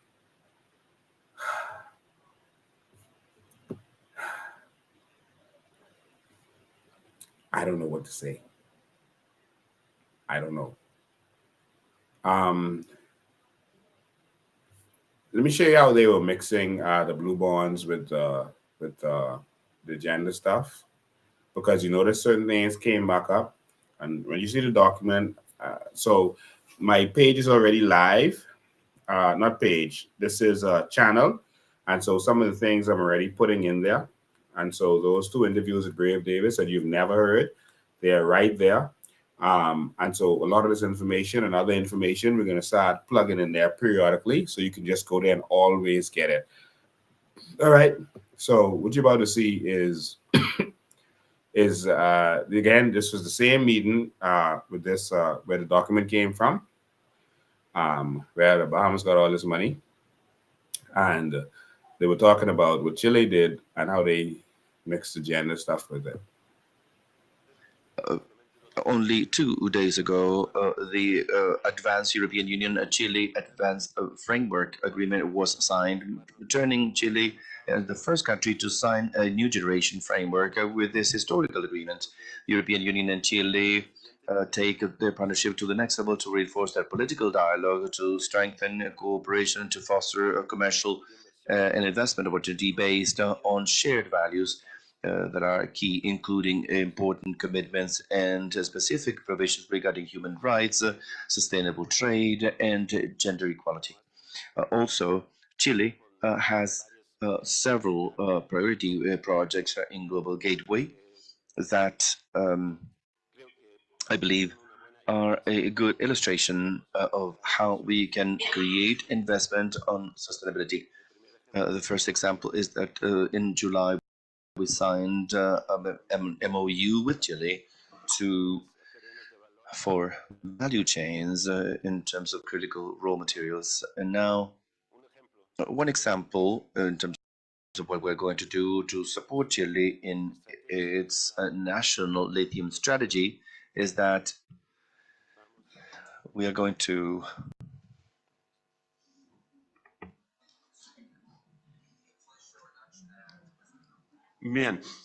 okay. What we're going to do is to use European technology that is connected to another priority project of Copernicus in Global Gateway for Earth observation. Next March, we launched the Regional Center for Earth Observation.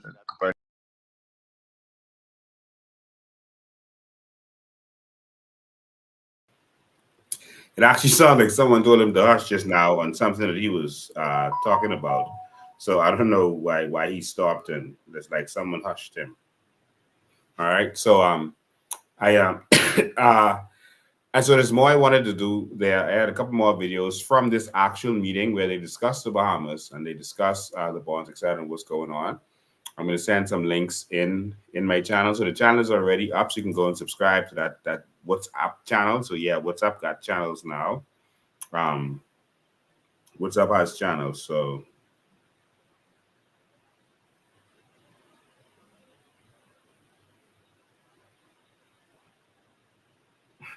someone sent me a video. To really have those discussions, to have understanding as to how another person is thinking or is feeling. I think that once we're able to establish healthy communication and teach our people. I see someone sent me a link to me, something with me. I think doing an interview. It says Bain police needs to re-strategize to get a grip of crime. So I guess they're going to talk about some of the strategies I gave, because I spoke to them for about 20 minutes and they only showed about a couple minutes. Yeah, so let me see if I can show that to y'all.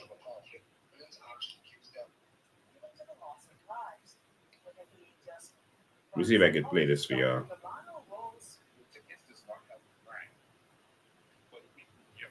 Yeah, I see it.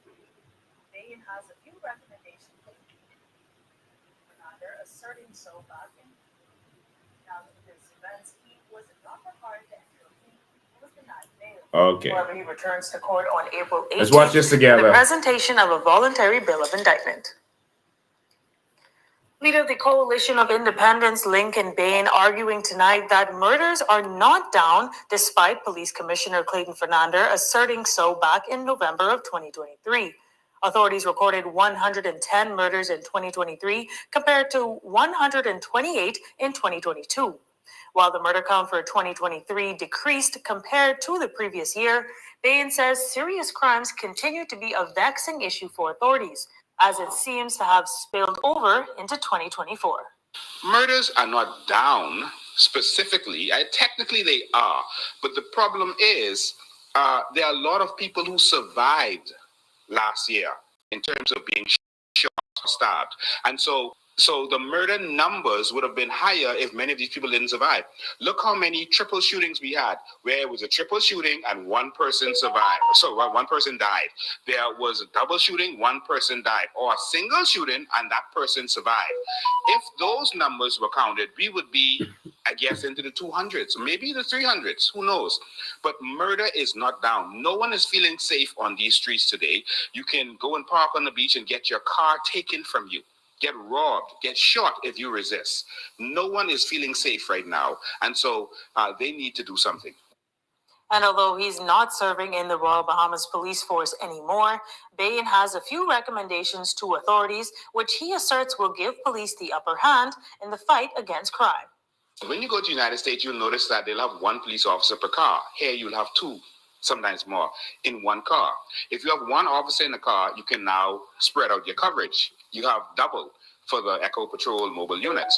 And if you notice, every single planned community in this country, in Nassau particularly, has one way in and one way out. Well, not one way, but just a front or a back. So, for example, Elizabeth Estates, you go out the front or you go out the back. South Beach, there's just a few ways in and out. The police can be parked in those areas. Now you have two cars, one in the front, one in the back. If something happens in that area, that criminal can't get away. And so another is patrolling in that area. Now you can spread out your patrols. And sometimes you go to the U.S., you will see police cars parked in certain areas. Even the airport, they'll have empty cars parked there just for to intimidate people. But we can change this and change the way we patrol. And I'm saying this from my experience as a police officer. Having police on roundabouts giving people tickets does not help with crime, because the criminal can see you a mile away and they're going to go the other way. On the mental health front, psychologist Dr. Delano Rose speaks So on what he believes I actually gave them to commit. I gave them about 5 or 6 suggestions, so I think they played one just now. But it's good they actually put us on the news. All right. Now, we just simply need some serious change in our government. I want to thank all of you for tuning in and for being with us tonight. We need to spread this message, spread this live. Take clips out, the parts that you want, screenshot the parts that you want to send out there to your family and friends.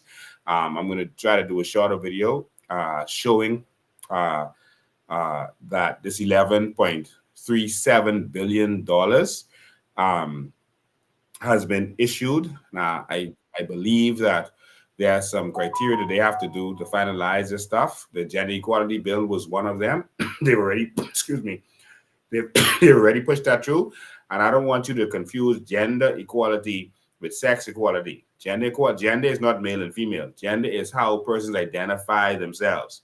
So that's a man saying, I am a woman, or a woman saying, I feel like I'm a man. It isn't sex necessarily. As a man saying, I identify as a female cat.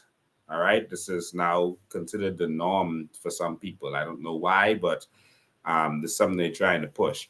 And they're attaching us getting financing to these kinds of things. Gender equality, National Development Plan, you're going to see them pushing and making it seem like, oh, this is a great idea, the PLP, this and that. Electricity, you see them remove Colby Davis, and put her now to deal with electricity specifically. That's a part of this document that you're seeing. And there's quite a few other things. His speech in Lyford was also part of what they're supposed to do. And so there's a lot of things that they had to do, and I believe that they're trying to qualify. So the media needs to find out where this money is. All right. Brave Davis didn't tell us anything. They put laws in place that you go to jail if you speak to these things. So maybe I'll get locked up. So we'll see what happens. All right. But if I got to get locked up for our $11 billion, I'm going to do that. That's $75,000 for every Bahamian 21 and over. All right. So give us our things. All right. So if you calculate everyone 18 and over, that's still a lot of money. All right. Give us what belongs to us. So remember to talk to your family and friends in Abaco. We are going to Abaco on Thursday and Friday. If you're in Abaco, come and see us. So we're going to be in Thursday and Friday. If you missed it, look at the beginning of this show to see the details. In fact, let me pull it up for you. Pull it up for you. Give me one sec. We're going to Abaco, and on the 11th, we're going to be in South Abaco, and on the 12th, we're going to be in North Abaco. So on the 11th, we're going to be at 6 p.m. We're going to be at the Patrick J. Bethel High School, and on the 12th, we're going to be at the North Abaco Foxtown Primary School. All right. So make sure you're there to come and meet us, come support us. Myself, Maria, Charlotte, Green, the team. We're going to be down there. Come and hear what we have to say, and I have some more to say. Come let us know what's going on in Abaco, and so we can stand up and fight for you. And Abaco Thursday and Friday. If you want to help, support us, assist us in these endeavors, again, that's one link that you can click on, and that's the next link you can click on. I love you. We do this because we love you. I won't be live on Tuesday. And again, and in Abaco, we won't show your faces in the crowd, etc., just in case you're intimidated or afraid or whatever. But the main public will see us again on Thursday and on Friday. And we have a lot more to say about our $11 billion. They have to find our money. All right? Simple as that. God bless you. The fight has just begun. We are not standing down. We're not giving up. The fight has just begun. Stand with me as I fight for what is ours. It's a new generation, and we come in for our things. We come in for what belongs to us. We tired begging. We don't want to be like Brave going around the world begging, looking like a beggar. Did you hear his words? Join my WhatsApp channel and go listen to that again. We can put some more stuff on there. Join my WhatsApp channel. Just go in the status button and then click on channels and then search for Lincoln Bean. All right. This is ridiculous. $11.37 billion. That's 2022. We don't know how much was for 2023 yet. It could be double that. Obviously, they went for the gender thing, because in one of the videos, they talk about how passing laws get you certain things. I wish I could play all of them, and I guess when I go live again, we could do that. God bless you. I love you. We'll continue to fight for you. And see you soon. Thursday in Abaco. See you next time. Hold on. Phone ring just as I go in the hang up. Hold on. Good afternoon, you're live. Hey. You ring just when I was going to hang up. I'm sorry, end the live. Hey. How you doing? You're live. Good night, Lincoln. How you doing? Awesome.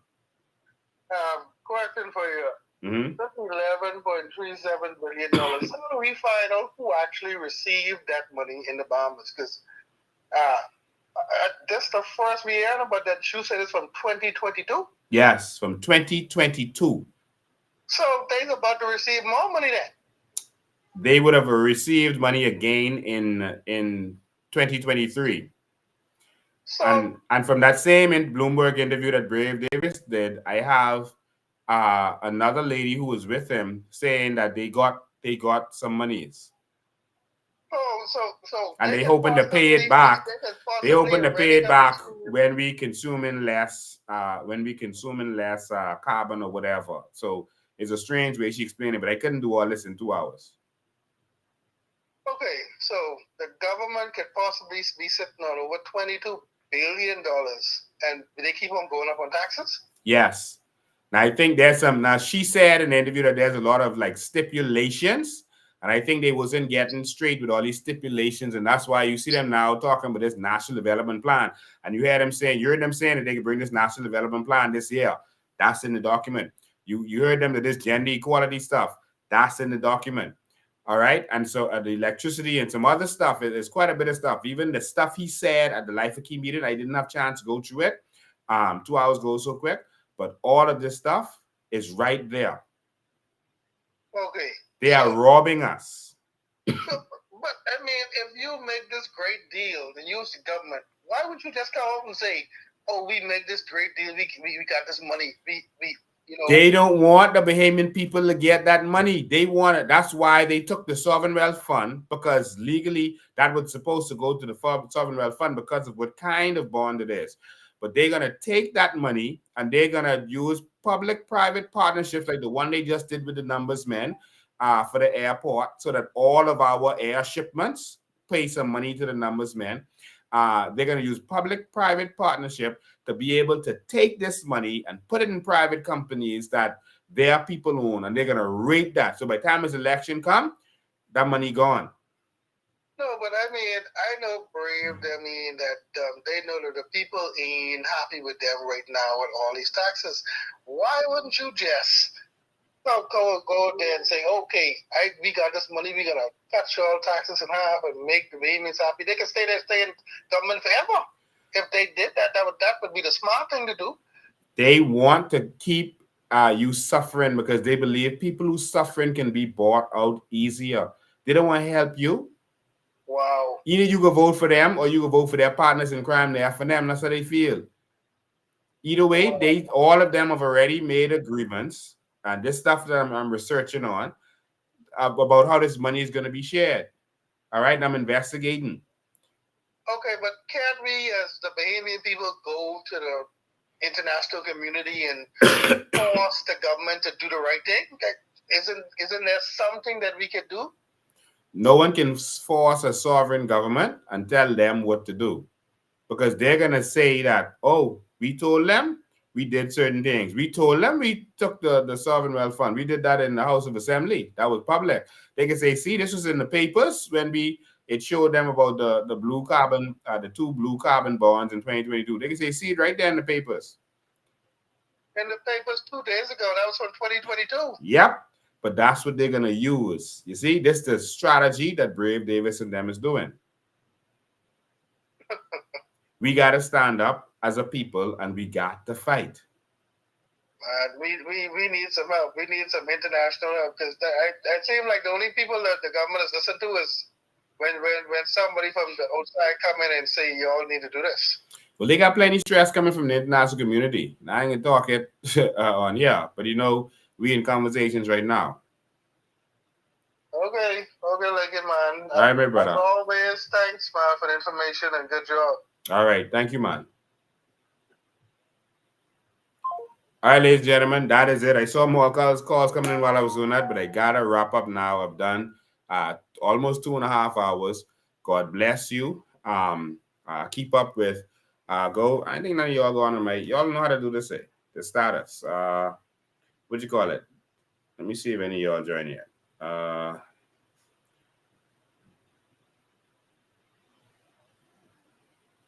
Yeah, my channel, it's on WhatsApp. Just go in there and you're gonna start seeing information in there, and so that'll keep it clean. And all right, so go in there and follow me. Just following. All right, so just go on my WhatsApp channel and follow me there. God bless you. Someone says not coming up. Yeah, just do a quick search for Lincoln Bain. Invite persons. Invite admins. Okay, me. It's not coming up.